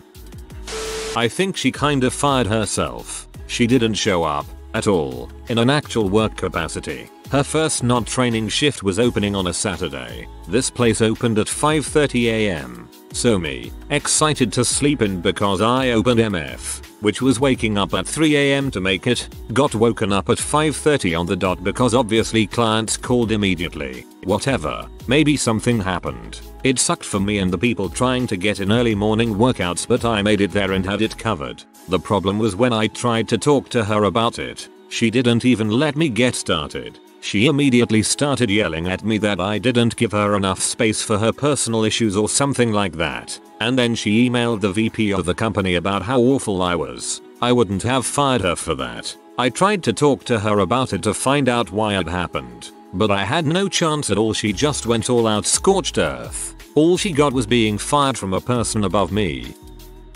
She started a fight with another employee. The other employee, the fiance of her baby daddy. This man literally got a job for his girlfriend and his side chick for the same position, same location, and same schedule. I don't know what became of that situation, but I had to break them up and then call the police when the side chick tried to run the fiance down in the parking lot and wrecked 3 cars in the process, and then give a police report for that whole dang thing. I'm so glad I don't work security anymore. I want those years of my life back. This man literally got a job for his girlfriend and his side chick for the same position, same location, and same schedule. Some people just want to watch the world burn. Got through training, month long, and the guy had his first day on the floor. He was supposed to be setting up his computer how he liked it. I walked by because he looked like he was struggling. I helped him out and walked him through one of the programs and let him know it was okay to flag me down if he needed help. I proceed to help out 3 others, then circle back to him. No progress made. This was 20 minutes later. I walk him through some other setup. This is all from written instruction from a manual. I go and help a few more people. Come back to see yet again no progress. I ask him what kind of issue he is having with the instructions. Come to find out he can't read English. All of our instructions and guides are only in writing, in English. It's a requirement on the job interview. I guess someone walked him through that too. I wanna know how he passed a month's training not being able to read English. Not a manager, but saw this happen a couple of weeks ago. The local pizza place is frequent visit for my friends and I. They know our names and usual orders. A nice small town joint. New girl started working there as a cashier. Went up to the counter to get a few pies we had ordered an hour earlier. We were told 30 minutes. Turns out she had taken the order down over the phone and just didn't tell the cooks. Owner, who was nearby, said sorry about that, palapata, come back in 20. No big deal. Came back in 20 minutes and the new girl is doing dishes by hand. The pizzas are under a warmer. With her dirty soapy hands and no tray, she grabs my pizzas and throws them into a box in front of the owner. Little suds and dishwater on the food. They fired her that instant. Showed up 45 minutes late and said he lost his uniform. Then he revealed he planned on wearing his worn out South Park t-shirt and shorts. Going on down to the unemployment office. Our company photographed vehicles for dealerships so they could be posted online. We had pretty much one requirement. You had to be able to drive a manual. The company would train a person on everything else. A new hire lied on their application about being able to drive a manual. They thought they could learn on the job. It took the manager training him about 30 seconds to realize how much of liability he was going to be as soon as he tried to move a manual car. We let him go on the spot. I did tell him that if he went and fully learned and came back and proved it to me, he could have his job back. He texted 2 days later letting me know he just couldn't get the hang of it. Kitchen manager here. Had a grill cook working his first day. I walk around the corner to see that he had passed out in the broiler grill while assembling it. Woke him up from his nap to tell him he could leave for the day. Turns out this dude liked H. I witnessed someone get rejects before the interview even started. I was in the waiting area of a car dealership's service center waiting for my car. The waiting area was right next to all the offices for the managers, sales guys, etc. So there's a young guy, early 20s, comes in, wearing dirty sneakers, khakis, and an untucked button-up shirt. Checks in with the receptionist that he's here for an interview. Manager comes out, greets him and says, "You're XXX, right?" Kid confirms. Manager then confirms that he told the kid, when he applied, that he had to dress professional, not sneakers, tie required, shirt tucked, etc. Kid's like, "Yeah, I remembered, but figured it didn't really matter for just the interview." Manager basically said, "Yeah, if you can't follow basic, direct instructions for an interview, this isn't going to work out," and told him to go home. This all happened in the waiting area. Manager didn't even bring him into the office. Kid was like, "Are you serious?" Then had to stand there awkwardly waiting for his ride to come back and pick him up. I remember working in a call center and something similar happened. Saw someone I used to go to school with come in for an interview in a tracksuit. The manager interviewing them had the whole thing over and done within about 2 minutes. As he was leading them out of the door, he just casually said, "Word of advice, buy a suit," and closed the door on them. Work and wireless. Hired this guy who had a good resume and sales experience. Leave work, get a call from corporate saying one of our devices is out of its allowed region. Track it down. This guy borrowed a phone because we didn't let him off early enough to pay his bill. I was a school administrator for a K-12 school. Had a new substitute teacher for a middle school class. She was an older lady, very old school elegant. I'm in the hall and suddenly a class full of 6th graders are running out of the classroom. I go busting in there expecting a brawl or a gun or something. Instead, the substitute is standing at the front of the room in a pool of poo. She apologized and said her stomach was bothering her. She walked out of the room and down the hall, leaving puddles of poo behind her. I call the custodian and we start with the kitty litter. Thinking my day could only get better, I was shocked when a couple of hours later a student came running down the hall to get me. I follow them to her classroom and there is the sub again, standing in her own poo. Again. The admin assistant had told her earlier that of course she could come back after she got cleaned up. I gently asked her to leave and told her we wouldn't be needing her again. So, the custodian and I cleaned everything up again. When I got home, my wife asked me how my day was and didn't understand when I lost it after telling her it had been a crappy day. That's horrific. But at some point you need to settle for the indignity of an adult diaper over the shame of soiling yourself in public. What was she even thinking? My partner and I were training a security guard for one of the huge sites that we had. Everyone gets a work phone during the shift to use a live track system and report every so often. After it gets dark, me and my partner lose track of this guy on this. We tried calling him but he wouldn't answer. After about 3 hours we found him on the property's playground swings arguing with his girlfriend, or ex, on the work phone. Apparently he didn't have a phone of his own, so he took this chance to socialize. On training day, he couldn't believe that he was getting fired. We hired in an external supervisor. On orientation day, he was an hour late from lunch. He checked in, said sorry I'm late, then proceeds to inform me he was going to the restroom. He had a 72-minute poop. We decided he was a poor fit for our corporate culture. He had a 72-minute poop. I know the thing is to poop at work cause the boss makes $1 while you make a dime. But the idea isn't to stay in there until you have made as many dollars as the boss earns during his normal length poo. Not a manager, but on this woman's first day she was clearly very stressed and not getting the responsibilities. She went to lunch and never came back. My boss called her and fired her, but it was clear she ghosted without even quitting. At a different job, this guy came to work on his third day in jeans and a hoodie. We were business casual but not that casual. An hour and he said he forgot something in his car and never came back. Same deal. Fired for job abandonment. She arrived 2.5 hours late. I had to wake her up because she forgot to set her alarm. She arrived high to work. To top it off, she was gender-based and harassed a co-worker by asking her for a naked photo. She was out of a job by the end of the day.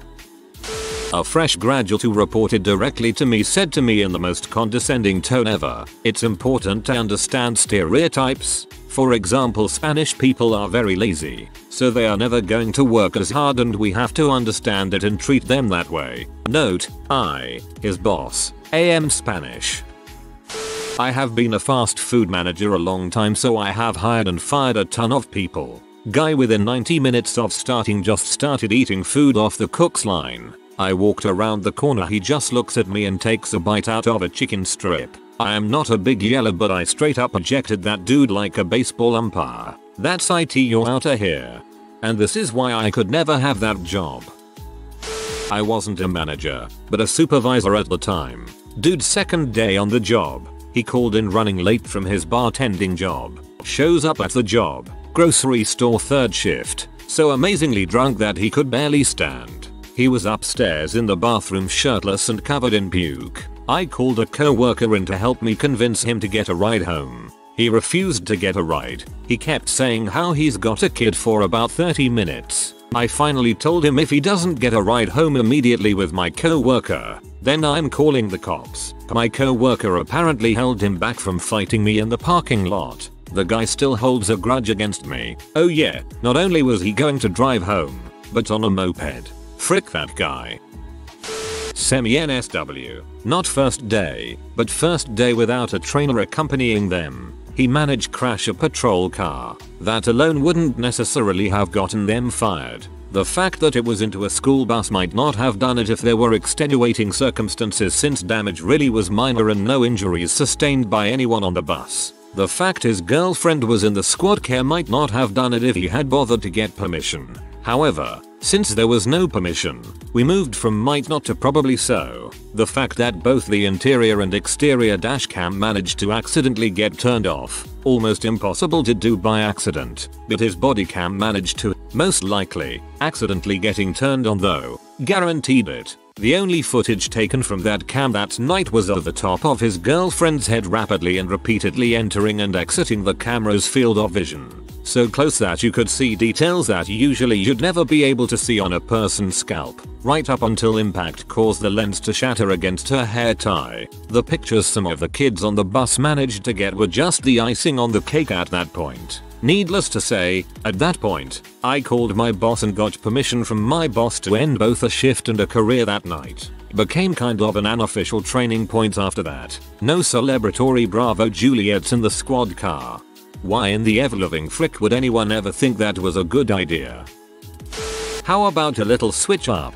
I fired a guy on my first day. I got a job as a shipping and receiving manager for a small warehouse. I had 3 people working for me. I was told in the morning to keep an eye on one of them because they like to drink on the job. Sure enough, this guy ranked off beer after lunch and was drunk off his butt. The branch manager told me I had to fire him, so I did. He did not take it well. It was one of the most awkward moments of my life. Seems kinda messed up the branch manager didn't do it considering they had worked together for 5+ years and I only knew the poor guy for a few hours. I suspect you were hired, at least in part, specifically so branch manager didn't have to fire his friend himself. Not a manager but an employee. I caught my manager masturbating in the office and he immediately fired me and personally shooed me off the office grounds. Gutted since it was quite a high paying job and let's just say I cannot recover from that incident. For those asking why I didn't report it for unlawful termination, basically I was gullible last time, not knowing how to counter this situation, so I was like frick it, but I don't regret it. At least I have a better job now. What a W. Holy crap. This is my backup account which I hardly use and it gets a gold after 3 years of trying. Customary thank you kind stanger. My uncle lost a job 5 minutes in. He drove up and parked outside, went in to do induction and paperwork. Turns out he parked on a hill and forgot to put the handbrake on in his car. It rolled into the boss nice, shiny, 5-day-old Rolls Royce. He was asked to leave pretty fast after that. I should mention it was a driving based job, so showing that he could actually drive and park sensibly was kinda important. Not a manager but an employee who saw it all and was slightly involved. I had a front of house job a few months ago for a brand new performance arts center, and since it was a brand new establishment, they did training in a boardroom with 30 plus employees. One dude was just not cooperating. He kept falling asleep, moving around, and he argued about the gender-based harassment regulations. The manager said there should not be anything risque posted inside your lockers because it's a common locker room and you gotta be respectful. He got upset and started a whole tirade about how it's his locker and no one should get a say on what he puts on or in it. He noticed halfway through training that he was probably on thin ice and tried to save his hide. He also noticed that I would fidget constantly, stand up to use the restroom, or do little hand aerobics with my pen or stare into space for minutes on end. I have ADD and had already told the trainers when I noticed we'd be sitting for 8 hours. So they turned a blind eye to my fidgeting. When they confronted him about his behavior, he dragged me into the issue by saying that if he was to be reprimanded then I should be too for being a distraction to my training. He was fired before his first day of work. Reddit. I'm not joking. I need to get fired. In one day. Guaranteed. I am hooked to an employment contract with my current job that says that if I voluntarily leave the job within my first 12 months of working there, I must pay them $XXXXXX. Big money for the fees and expenses that they've incurred related to hiring me. Similarly, it states that if I take them to court, they have the right to collect all the court fees from me, and now I've received a much better job offer that I can't refuse. So now it seems that the only way out without paying is to involuntarily quit my job. You must help me get fired. I'm not even joking. I need a solid, surefire way to get fired on one day's notice. Guaranteed. Now, before you start spouting epic ideas, you need to know that this place does not fire anyone, ever. It is littered with incompetence and the Dunning-Kruger effect. They've fired maybe 1-2 people and it took months of their gross incompetence for it to happen. It will take a very special effort to get fired. And the only catch, I want to keep my dignity and hopefully not damage my professional reputation too badly, i.e., I'm not going to show up to work naked. Related facts. I work in IT. I do not want to destroy anything in any way which I could be found liable. Thanks in advance. Dance naked on the front desk in front of clients. It's the only way I've ever worked out to get fired while still performing in your job. There's no possible way that getting fired for incompetence, negligence, insubordination, etc. does not trigger the payback clause. Unless that is the dumbest company in the world. If it is, just hire a monkey to go pretend to be you while you take the fat job. They'll work for bananas. I know of a few people who have been in the exact same situation you're in. This may sound odd, but honestly your best bet would be to ask your direct report to fire you. This has worked for multiple people I know. People are more understanding than you would imagine, and if you go to your supervisor or manager and explain your situation, she might surprise you with understanding. Also, it wouldn't hurt to do something nice for him/her in the wake of this favor. For example, offer to help train your replacements for free from your new job. Perhaps give your cell and personal email so they can contact you with some help. If I were your manager and you came to me reasonably and like an adult and said that you need this for your own personal growth and you'd like to make the transition of you leaving as easy on me and the company as possible, I would have absolutely no problem helping you out. You make me sick. That is so freaking mature. If, as you say, this place does not readily fire someone, then it will take epic effort to get fired in one day. Guaranteed. However, if it takes epic effort, then chances are it will affect your future employment potential. This will take a delicate balancing act and lots of luck. I can offer you nothing. Don't worry about future employment. This is a write-off. Years back I worked with a guy at a consulting company. The same type of place. Very difficult to get fired. Well, he just stopped showing up. He would answer his phone and schedule meetings, accept other meetings, and just not show. He collected a paycheck for 8 months before he was fired, and the entire time he was working for a competitor, collecting 2 paychecks. It was a pretty badass way to do it. You will lose your dignity with this one. 1. Turn up to work dressed as a woman. Seriously. 2. Everyone will stare and make fun. 3. Make a complaint that the workplace doesn't accept your sexual gender preferences. 4. Capture defamatory emails. Use as evidence. 4. Blackmail HR that duels you unless an agreement for you to leave is met. I was hesitant in posting this suggestion, but after reading the other suggestions, this one isn't so stupid. They have a dignity corset that can tighten that right up. If your company has a battery of lawyers, which I am sure they do, there is bound to be some stipulation in tiny print somewhere that you signed that will prevent you from using this loophole. Be careful. Just call out sick every day until they fire you, but whatever you do, tell them you plan on coming back as soon as you're better. Yay. I say this is the best option. Step 1. Take other job. Step 2. Just stop showing up at your old job. Step 3. Collect 2 paychecks for as long as you can. Step 4. Profit. Start on a subject you know your boss will disagree on. When the boss postures his her point, scream, "You're an overpaid idiot." Be loud and dramatic when you scream.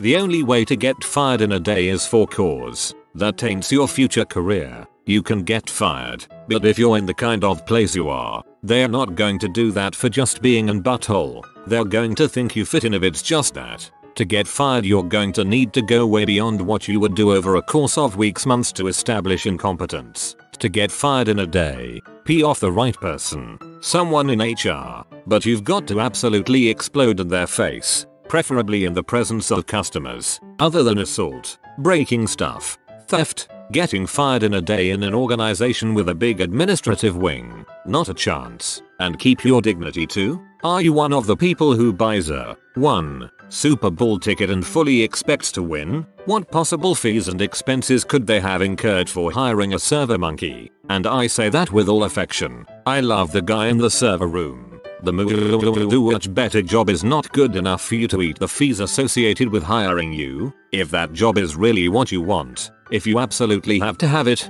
tell your boss, "Thank you for the opportunity, but I've got an offer I cannot possibly refuse. I resign. Have a good day." That's dignity. That doesn't avoid the cost. It does avoid questions on your resume. It avoids criminal and civil liability. Other than the fees, you could bring a shotgun and put it on your desk.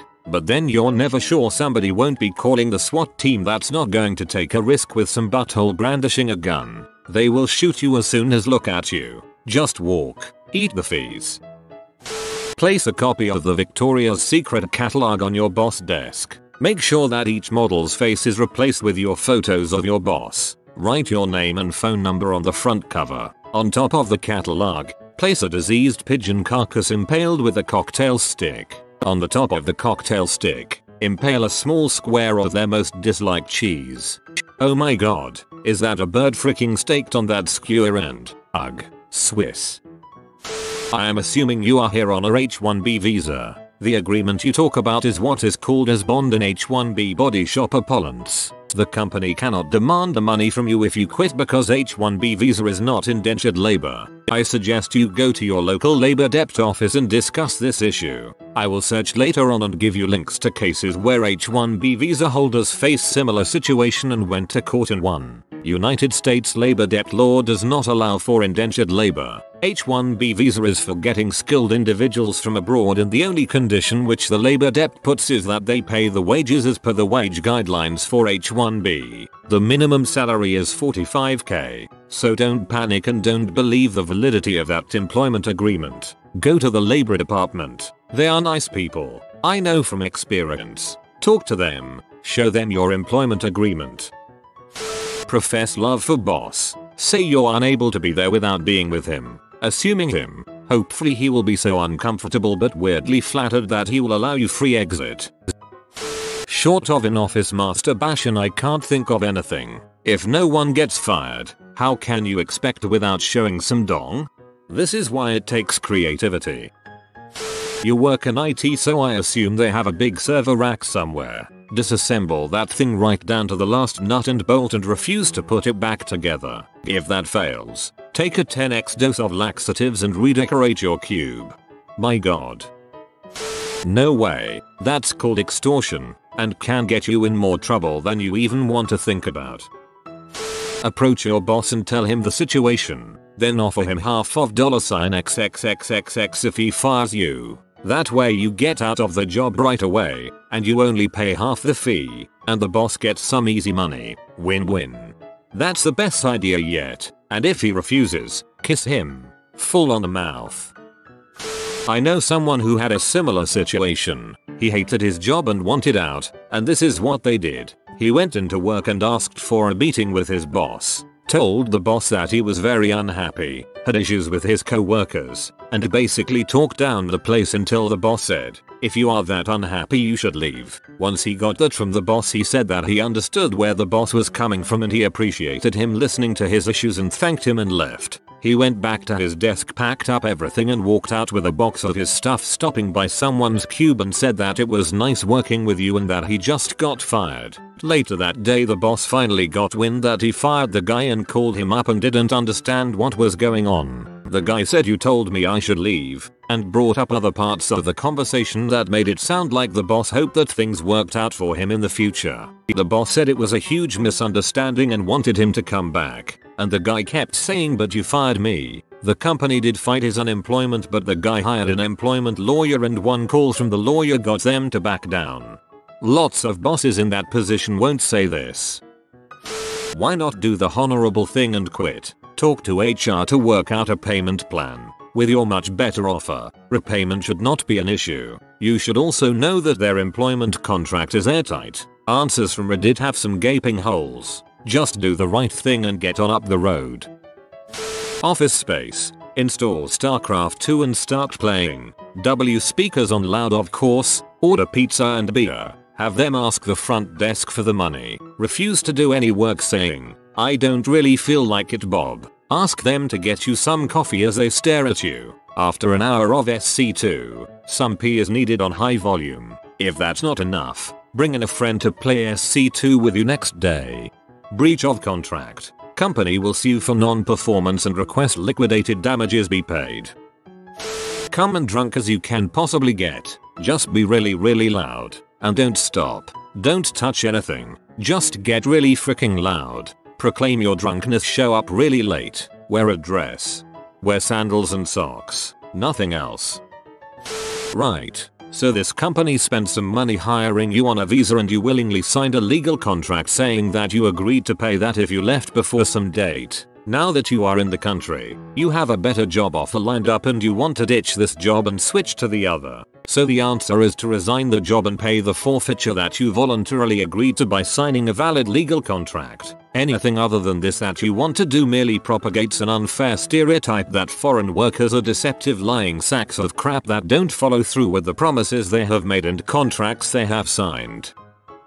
Okay, I am sorry, and from past experience, I fully expect to get downvoted, but here it goes anyway. Whatever happened to morals, ethics, etc., no matter what they are doing to you, or any of that, you agreed to it, even if they did not live up to their end. It is no reason for you to lower yourself. Be a stand-up guy. If it were me, I would go to the company that wants to hire you, and explain your situation. If they really want you, they will work with you. They might even pay your fee for you, or some part of it. Once you have left your present employer, you need to contact a lawyer and see what can be done. While you are still there, you should also document the things you are saying here. In fact, you may want to contact a lawyer first. He/she may help advise you on what documentation you will need. The bottom line is, be ethical. Just because the company you work for may not be, doesn't mean you should act in kind. I get so tired of hearing, "They did it to me first." So please set the right example for others to follow. I hope that everything works out for you the way you want it to. It sounds like maybe you got a raw deal. One last suggestion. I hope this teaches you to research future possible employers better. 1. Reply all. 2. Attach P screenshot with boss face photoshopped in and witty cartoon speech bubbles. 3. 4. Profit. Call in sick and accept the other job offer. Keep calling in sick at this crappy job till they ask you to come in to pick up your personal possessions. I must pay them $XXXXXX. Big money for the fees and expenses that they've incurred related to hiring me. That doesn't sound right. You should check that contract with a labor attorney. If they paid for outside training or your MBA or something, this would be quite common. I've never heard of charging an employee for the costs of hiring them though. I doubt that is legal. If that clause is in there and legal, my guess is that getting fired for cause is going to trigger the payback as well. Most likely you will need to get laid off. Sexually harass the frick out of your boss. If they don't bite, sexually harass the frick out of their boss. Keep going up the ladder until you're dry humping the CEO while he gives a speech to the stockholders. Bad idea. Sexual harassment can end in a lawsuit. I'm laughing my butt off at the last one though.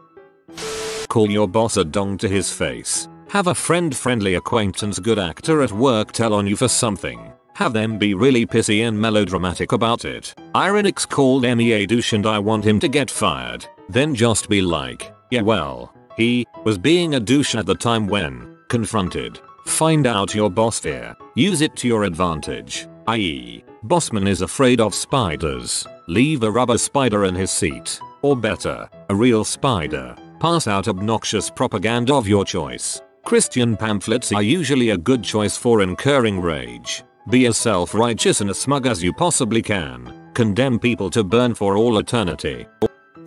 Drunk email defaming every aspect of the company. Tomorrow you can send a retraction, but if your apology doesn't cover the lengths to which you insult the company, its direction, its leaders, your bosses, your co-workers and every aspect of it, you should be fine to go.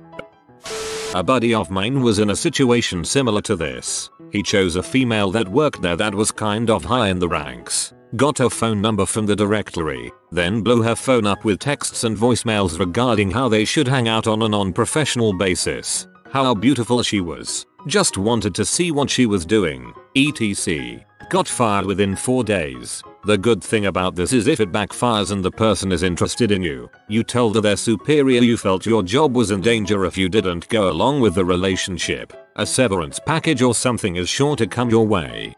Yeah, until the person reports you for sexual harassment, or shows that you initiated it all, thus exposing the fact you are trying to cheat the company out of money. Watch gay pee on the job and then turn the sound up as high as possible. If they ask you to turn it off, just ignore them. Do nothing else all day, or if pee is not an option, bring an instrument or something into work. Play out of tune all day while singing loudly.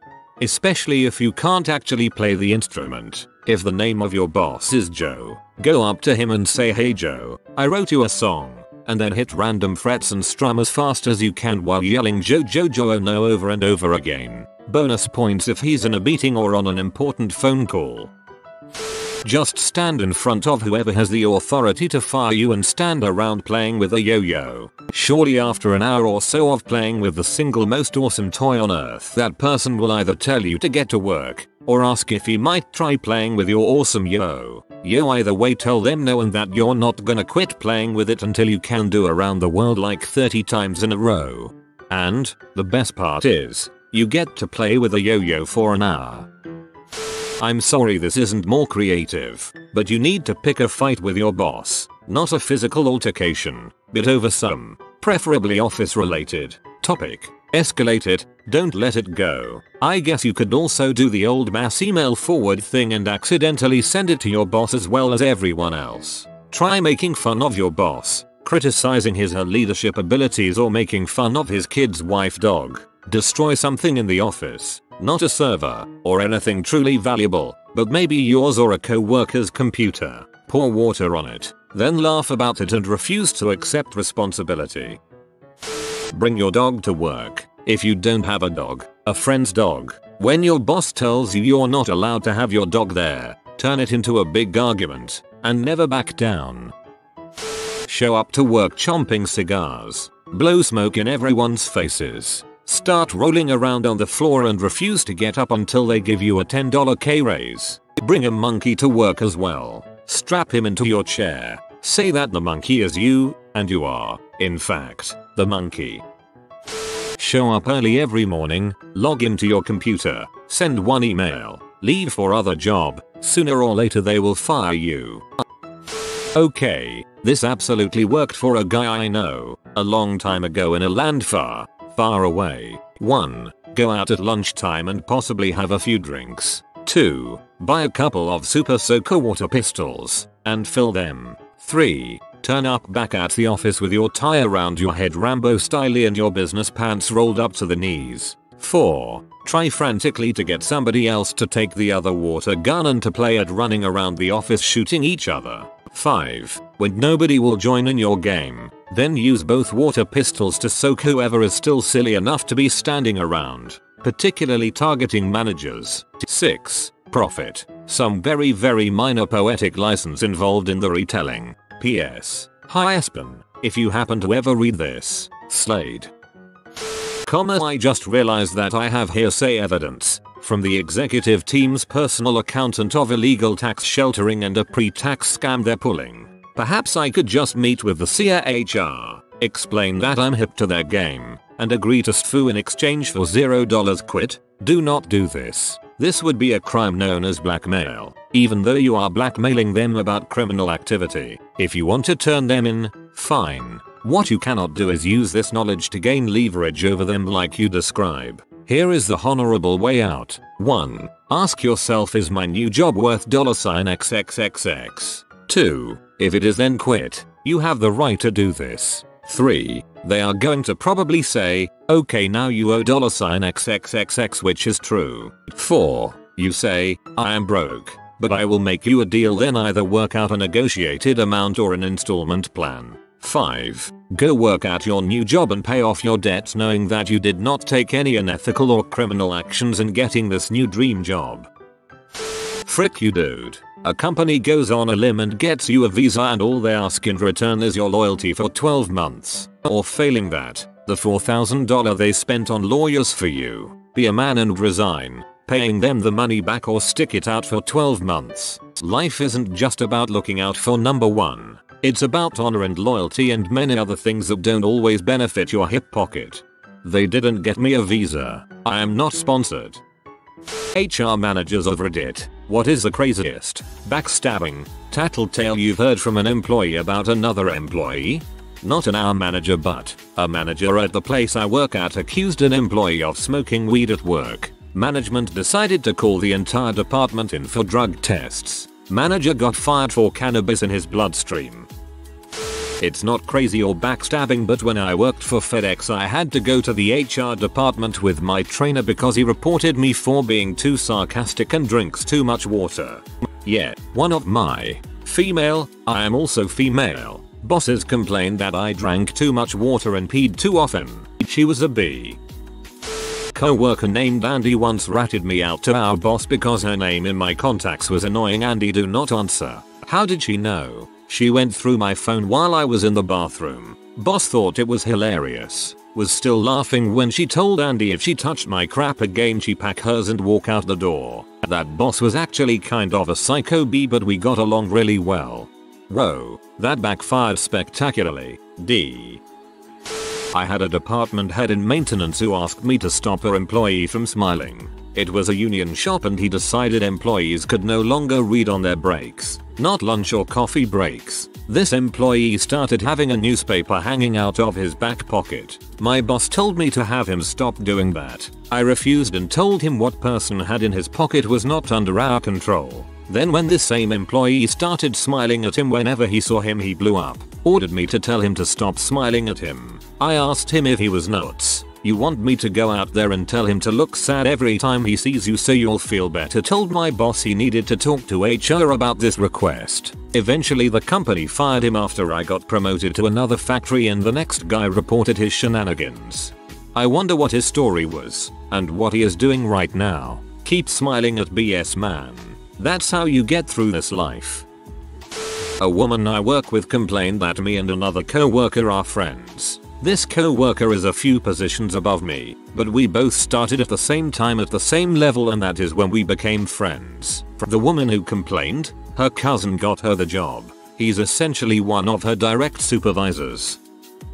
I was doing an exit interview with a female marketing person. As the interview came to an end, she stood up and said, "Oh, and by the way, John McDoucherface has been sexually harassing me for weeks." I thought I would mention that I stopped her before she could walk out of my office because even though she said it so nonchalantly as she was walking out of the exit interview, the other guy still worked there. I, and the company, would have to take it seriously and investigate. While I was pulling more details out of her, she said that he was sending her texts on her company phone. When I asked if she had turned the phone in yet, she told me it was in her purse. I asked her to hand over the phone, and she initially refused. After I reminded her it was company property, she relented. This is where things got really shady. I looked through the first 100 texts between them, and it was definitely inappropriate material on both sides. I had to contact our cell service company and get a full dump of the messages. What we ended up printing out was a 300+ page transcript of messages between the two of them. McDoucherface was way the frick out of line, for sure, but we ended up piecing together the whole story just from the text messages. McDoucherface and Shady Girl started dating not long after she started. They exchanged loads of dirty text messages and loads of racist remarks about other employees between the two of them over the course of a few months. He dumped her and then proceeded to try and keep a friends with benefits relationship with her by constantly asking her to just come over and frick when he couldn't find any better prospects. They went back and forth for several weeks until she found another job, and that was when she backed away from him. Now, he definitely got what was coming to him, but she admitted to us that she only waited to tell us when she was on the way out the door was because she knew we would find out the stuff she was saying doing as well, which would have meant she would have been fired for making racist comments about other employees. I honestly can't say whether she would have been fired or reprimanded had she told us sooner due to how awful his side looked, but I was glad her leaving meant we could get rid of two awful people. Whoa, that's a whole lot of bad decisions. Some equipment went missing from our storage cabinet. It wasn't too expensive or irreplaceable, but still it had to be investigated. I work in a pretty small office, so the number of people that could be involved was fairly limited. So I talked to a couple of managers and employees. I try to keep it low key. Then out of nowhere a wild douche appears and goes to my boss and accuses me of stealing the equipment, which of course I didn't do. It happened to be someone that I had hired as a favor to a friend that referred him to me. So I had bent over backwards getting him an easy job and good pay, and this is how he returned the favor. So I talked to my boss and I asked if I could fire him and he said yes. So I fired him. He stormed out shouting to everyone in the office that he had done nothing wrong. It seemed like he interpreted it as me firing him for stealing, which just wasn't the case. I fired him for backstabbing me. I had a co-worker who was consistently late by 15 to 30 minutes coming into the office. He lived less than a block away from me, so I knew which bus he took to get to work, same one as me. One time, I was 2 minutes late and he happened to be on time. He ranted and raved about that. I was running HR for a small company that ran a ADT, adult training meant for individuals with intellectual disabilities. I had two female employees who hated each other, and for the sake of confusion I'll call them Kim and Lucy. Now, Kim was well liked by staff and participants, while Lucy had a tendency to become hostile if she were asked to do anything by others. These two would often clash, but never anything that requires my intervention. One day I am the only administrator in the office and Lucy comes over complaining she was reviewing medical records and realized that Kim missed distributing a bunch of scheduled medications to the participants. Being that our folks were on a lot of needed anticonvulsants, this was a huge problem, so I go and check it out in the record. According to the logbook and bubble packs, Kim missed almost a week's worth of a guy's anticonvulsants. I call the guy's doctor, who said he should be okay, so there wasn't anything to be worried about as long as he didn't push himself too hard physically. I call Kim into the office, who says she didn't touch the meds and wanted me to check the cameras that we had monitoring the med room. As I am going through the footage, I find that Kim was right and Lucy actually went in every day with the non-verbal participant, pop the med, would drop it down the sink and then give the man a cup of water. Lucy is lying dead to rights. Call Lucy and prepared to fire her, and of course she denies it until I show her the camera footage. I then ask why she did it and she told me it was because Kim never offered to bring her in coffee in the morning. This lady could have killed a man because a co-worker didn't ask her if she wanted coffee. Late. But whatever. I was a general manager of a pizza joint. One of my 20yo shift managers came to me crying about a 35yo driver that had broken his bowl, the weed kind, and flushed his weed down the toilet. Said he had taken it out of his pocket in the back of the store so he could shake the flour out of his pockets. When I asked the driver, he said it was because when he went to take a pee he found the manager in the bathroom smoking sit stash. When I check the bathroom, there is bowl ash all over the floor between the toilet and the wall. I fired the manager for being a lying Winnie B. Two employees are in a relationship, and yes, I use that word loosely. One party thinks it's the real deal while the other person view the relationship as much more casual. There is constant drama over the years where they break up and argue and then they're suddenly going to lunch together again. I've had to speak with them before about professional conduct in the workplace due to this. Most recently, she finds out that he's sleeping with someone else. She storms into my office, slams the door and just starts laying out all the crap he's been up to over the years. He's still in a gang. He's using drugs. He's abusive, and all this. I had to explain to her that while I was sympathetic to what was going on, I couldn't do anything based off of her accusations, especially since she was so angry. I'm going to get him fired is her retort. I tell her to go home and come back the next day with some clarity because I didn't want to have to write her up or fire her for harassing him. They're back together now. Just saw them out to lunch last week. It's unbelievable. Up until the second paragraph it sounded like Ryan and Kelly LeMayo. I legit thought this was an Office reference. One of my workers called me and asked if he could be released early from his shift because he desperately needed to go home and do something for his mum. I told him not unless it was slow, and the shift lead said it was okay. That was fairly standard. Turns out, he lied to the shift lead and told her I said it was okay for him to go home regardless of how busy it was, and he just up and left. My shift lead didn't call me to tell me this because she didn't want to get him in trouble. When I found out what really happened, I tore him a new one and threatened to fire him and wrote him up. He'd left the poor girl alone on a busy day without backup and lied about it. When I called him out on it, his response was to say, well, she wasn't wearing her uniform. Doesn't she get in trouble for that? No, you fuckwit. Our uniform is a shirt. I don't give two invaluable fricks about what she was wearing. At least she was there. I got hauled into HR because we were incredibly busy. End of the tax year, and at the same time we dropped a load of new mortgage rates, so we were dealing with people wanting to discuss their investments and a ton of mortgage appointments. One manager was really kicking off about losing customers as we weren't working quick enough. For the record, we have always been told to take our time and make sure the customer is neither missold a product and is confident in our information. That comes from the top. Anyway, he pulled us into a meeting room to shout at us. Me, being an eternal gobshite, responded by saying, well, this just wasted 10 minutes of our time and customer appointment time, and if it's so bad, why don't you take mortgage appointments as you are a qualified mortgage advisor? A day later, I'm in a meeting with the HR manager for undermining his position. She didn't even make any notes on the matter. I got the feeling she massively disliked the guy. Anyway, he got fired about 6 months later for hiring 2 women who were underqualified but are now knocking it out of the ballpark. Anyway, he hired them because they are attractive. He gave them both personal phones and was sending them dong pics and lewd messages over a weekend. On the Monday they went to HR and he was marched out that very same day. Lucky they ended up good employees. 2. At least there's a happy ending. Not for him. Not HR, but a few weeks ago a co-worker got in trouble. To throw attention off of her, she fed some BS story to HR about my manager forcing me to work off the clock. I'm fortunate that my manager doesn't do that crap, so I had to go in and talk to HR and defend my boss and strangely myself. She doesn't know I know what she did and still thinks we're friends. I am working as a HR manager in Dubai. One fine morning, our company's top asset walks in with his RR papers. When I inquired him about the reason for his RR resignation request, he said it is increasingly getting awkward to work along with a female co-worker. We were ready to give him a better PS and incentives, but he still refused. Then he mentioned the reason for his RR off the record. He said, she has a crush on me. I said, well, that's not awkward.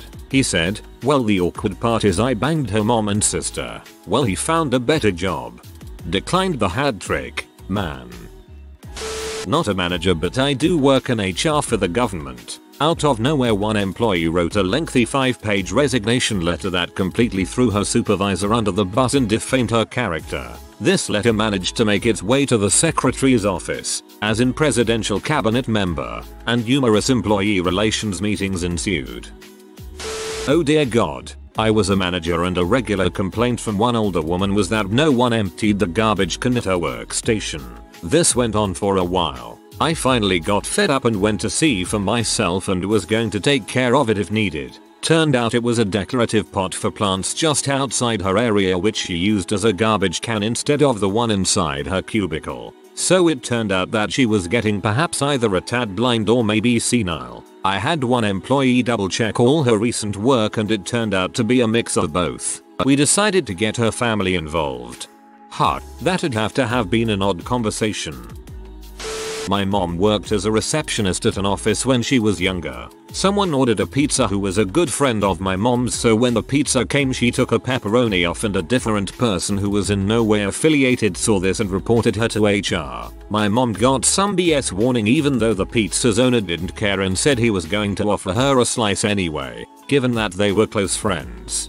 I was a lifeguard one summer and a bunch of the other lifeguards, myself included, would bring in food for everyone. One guy brought in a 12-pack of Squirt. I helped myself to one. I got chewed out for stealing and had to buy the guy a can of soda. So I packed up my Otter Pops and other stuff, took it home and changed my availability so I could only work once a week or something. Bull crap. I was reported by my mentor for drawing a small smiley face in my notebook on the first page. Of course there is nothing wrong with this, so I kept doing it. After several more complaints, my boss was forced to escalate the issue and give me counseling. In the end, my mentor just looked stupid as frick. She also made less than me. I understood why after that. Somewhere out there exists a document saying I was reprimanded for doodling. I would request a copy of it and frame it. Honestly, that's gold. Had an employee come to me saying he was very uncomfortable because one of the female employees kept showing him nudes on her cell phone, acting like they were something else. For example, "Look at my new puppy." "Oops, shucks, that's just my boobs, lol." She was also shamelessly flirting with him. I questioned the other male employees in the department and find out she has been doing it to all of them. Only one of them actually looked at her nudes on purpose. He is in his 50s, married, and has twin daughters. He told me he liked it, so he didn't think she should get in trouble. I tell the main boss this is sexual harassment and she should be fired. If a man showed dong pics to female employees, he would be out immediately. Instead, he gives her a verbal warning and she worked for a few more months until her husband made her quit. For informational purposes, this girl is 18 and married to a very jealous 40-year-old. She has one child with him and he has 3 total. Dang, that husband is in for a world of trouble. Not an hour manager, but when I worked at a movie theater, one of the concession workers told on another one for stealing candy every night, mostly Twizzlers. The one stealing Twizzlers proceeded to inform everyone else that the tattletale regularly blew one of the managers for better shifts. Guess who got fired?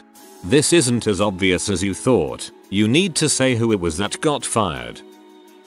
This happened to me. I had a co-worker who was overall hated for being an arc, telling people what to do, just generally being insufferable, but also started to really slack on their job. Things like showing up late, not doing basic duties. Myself and this other woman were really working our asses off for a couple of weeks on some deadlines. Found out she went to our boss and told her that myself and the other co-worker were slacking. Even accused us of literally sleeping on the job. I was floored because at that point I had kept all my feedback to myself, even covered up for her just to not cause trouble. After that I gave up and stopped covering for her. She was promptly let go about 6 weeks later when it became abundantly clear that she was slacking. Still shocked, because if she had kept her mouth shut she probably would have stayed, because overall she had a sweet deal because myself and many others just minded our own business.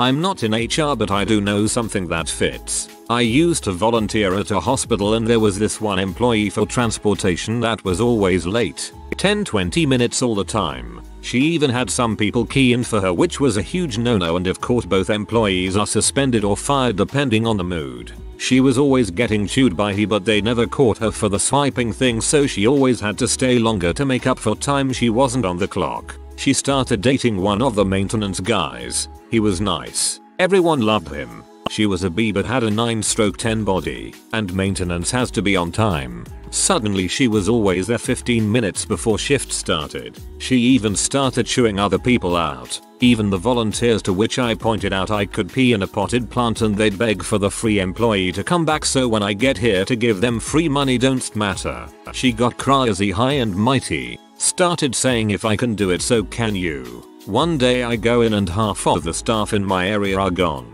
Transport is down to 4 people from 9. Bulk store is at 8 from 20. Kitchen is at 15 from 24, and so on. Turns out 6 months ago she got the security to upgrade to time swipe thing to one that logs data. Used her boyfriend's keys to access the data once she found out HR couldn't give a crap, and compiled 3 months of people keying in for others even just once. You swipe your card. You can pin anyone in out if you know their ID and passcode. The old one didn't register who swiped the card. She gave that to HR and subsequently got fired, but since her email went out to almost all management they had to suspend and fire over 130 employees across multiple departments, so for a whole week they were short-staffed. About 80 people came back as they were only suspended. Now instead of it to brute people they call you Janice. Jokingly, if you betrayed them, jokingly as in stealing a pen. Holy crap. Small amounts of power make some people go nuts. I have a girl I work with that every time the schedule is put out, if she thinks, in her crazy butt way, that I got any kind of preference, like Sunday off, even though she knows I hate Sundays off, she comes unglued and sends me nasty texts, and deletes me from Facebook like I care, but will then get nasty again if I don't add her back right away when he wants me to. She is friends with our assistant chief, so whenever she isn't getting her way with the supervisor, she runs straight to him to get her way. I love my job, and the benefits are way too good to quit, but I'm just ready to beat her with a baseball bat. I was looking through some old HR files once, and found a complaint about someone being accused of witchcraft. Wasn't expecting that one. That's awesome. LOL, I was accused of witchcraft by a Pentecostal Christian that lived in my college dorm. He told the hall director that my satanic activities were going to bring the wrath of God upon the dorm, possibly even cause the dorm to be destroyed by some disaster like a fire. A paralegal I used to work for reported me to HR for having a magneted mirror on my file cabinet. She claimed I used it to spy on her and to see when she was coming so I could fake like I was working, like I wasn't working all the time with her and 2 litigation partners to work for. My brother had a girl, whom he says is a lesbian, take a photograph of his pants crotch, because she could see his bulge, and she then emailed it to the manager because it offended her. The manager sat him down and just told him that it happened and there would be no repercussions. All I could think was, what if I just took a photo of a girl's cleavage or camel toe and emailed that to my manager? There dang well should be repercussions for that, in that taking pictures of someone's crotch is not appropriate workplace behavior.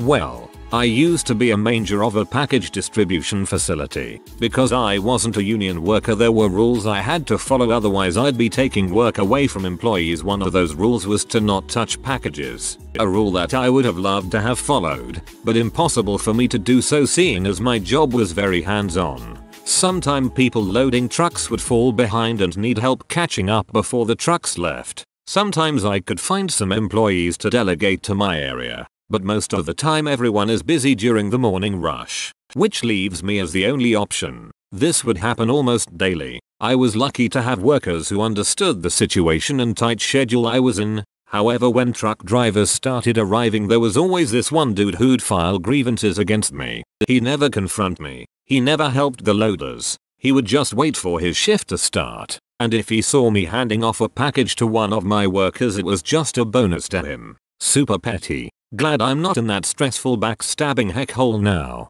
Miss my workers though, they were cool people.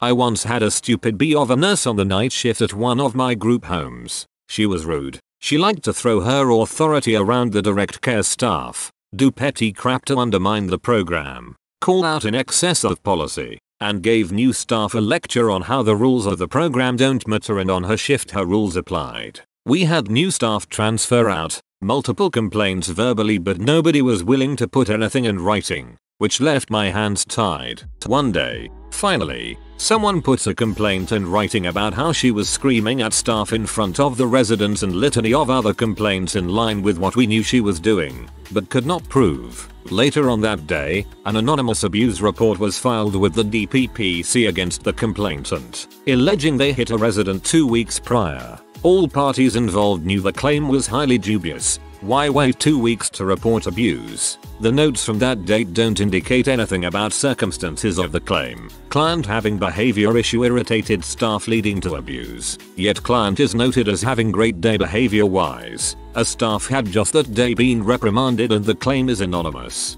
But of course, an investigation is required by law. The staff was temporarily reassigned to another program for over a month. As far as I know, that Fat C still works there. Had an employee I will refer to as Shitsnack, mostly because I like to believe that he is capable of literally eating crap. He had a long list of stuff that eventually got him fired. His biggest problem was that the instant he got in trouble he would list a million things co-workers did wrong. In his head, if someone else was getting away with something, he should not be punished either, even if it wasn't even related. The employee didn't do what Shitsnack said, or the other employee had gotten in trouble for it. I remember when he got fired, we had a new manager. Shitsnack tried to accuse me of being soft on an ex-employee because we were friends. He was an ex-employee because I fired him. He then said he was going to sue us for discrimination. My manager said that he was free to do so, but by looking at his record, Shitsnack should have been fired a long time ago. If you are new to the channel, you can subscribe. I publish new videos every day. Until then, check another video.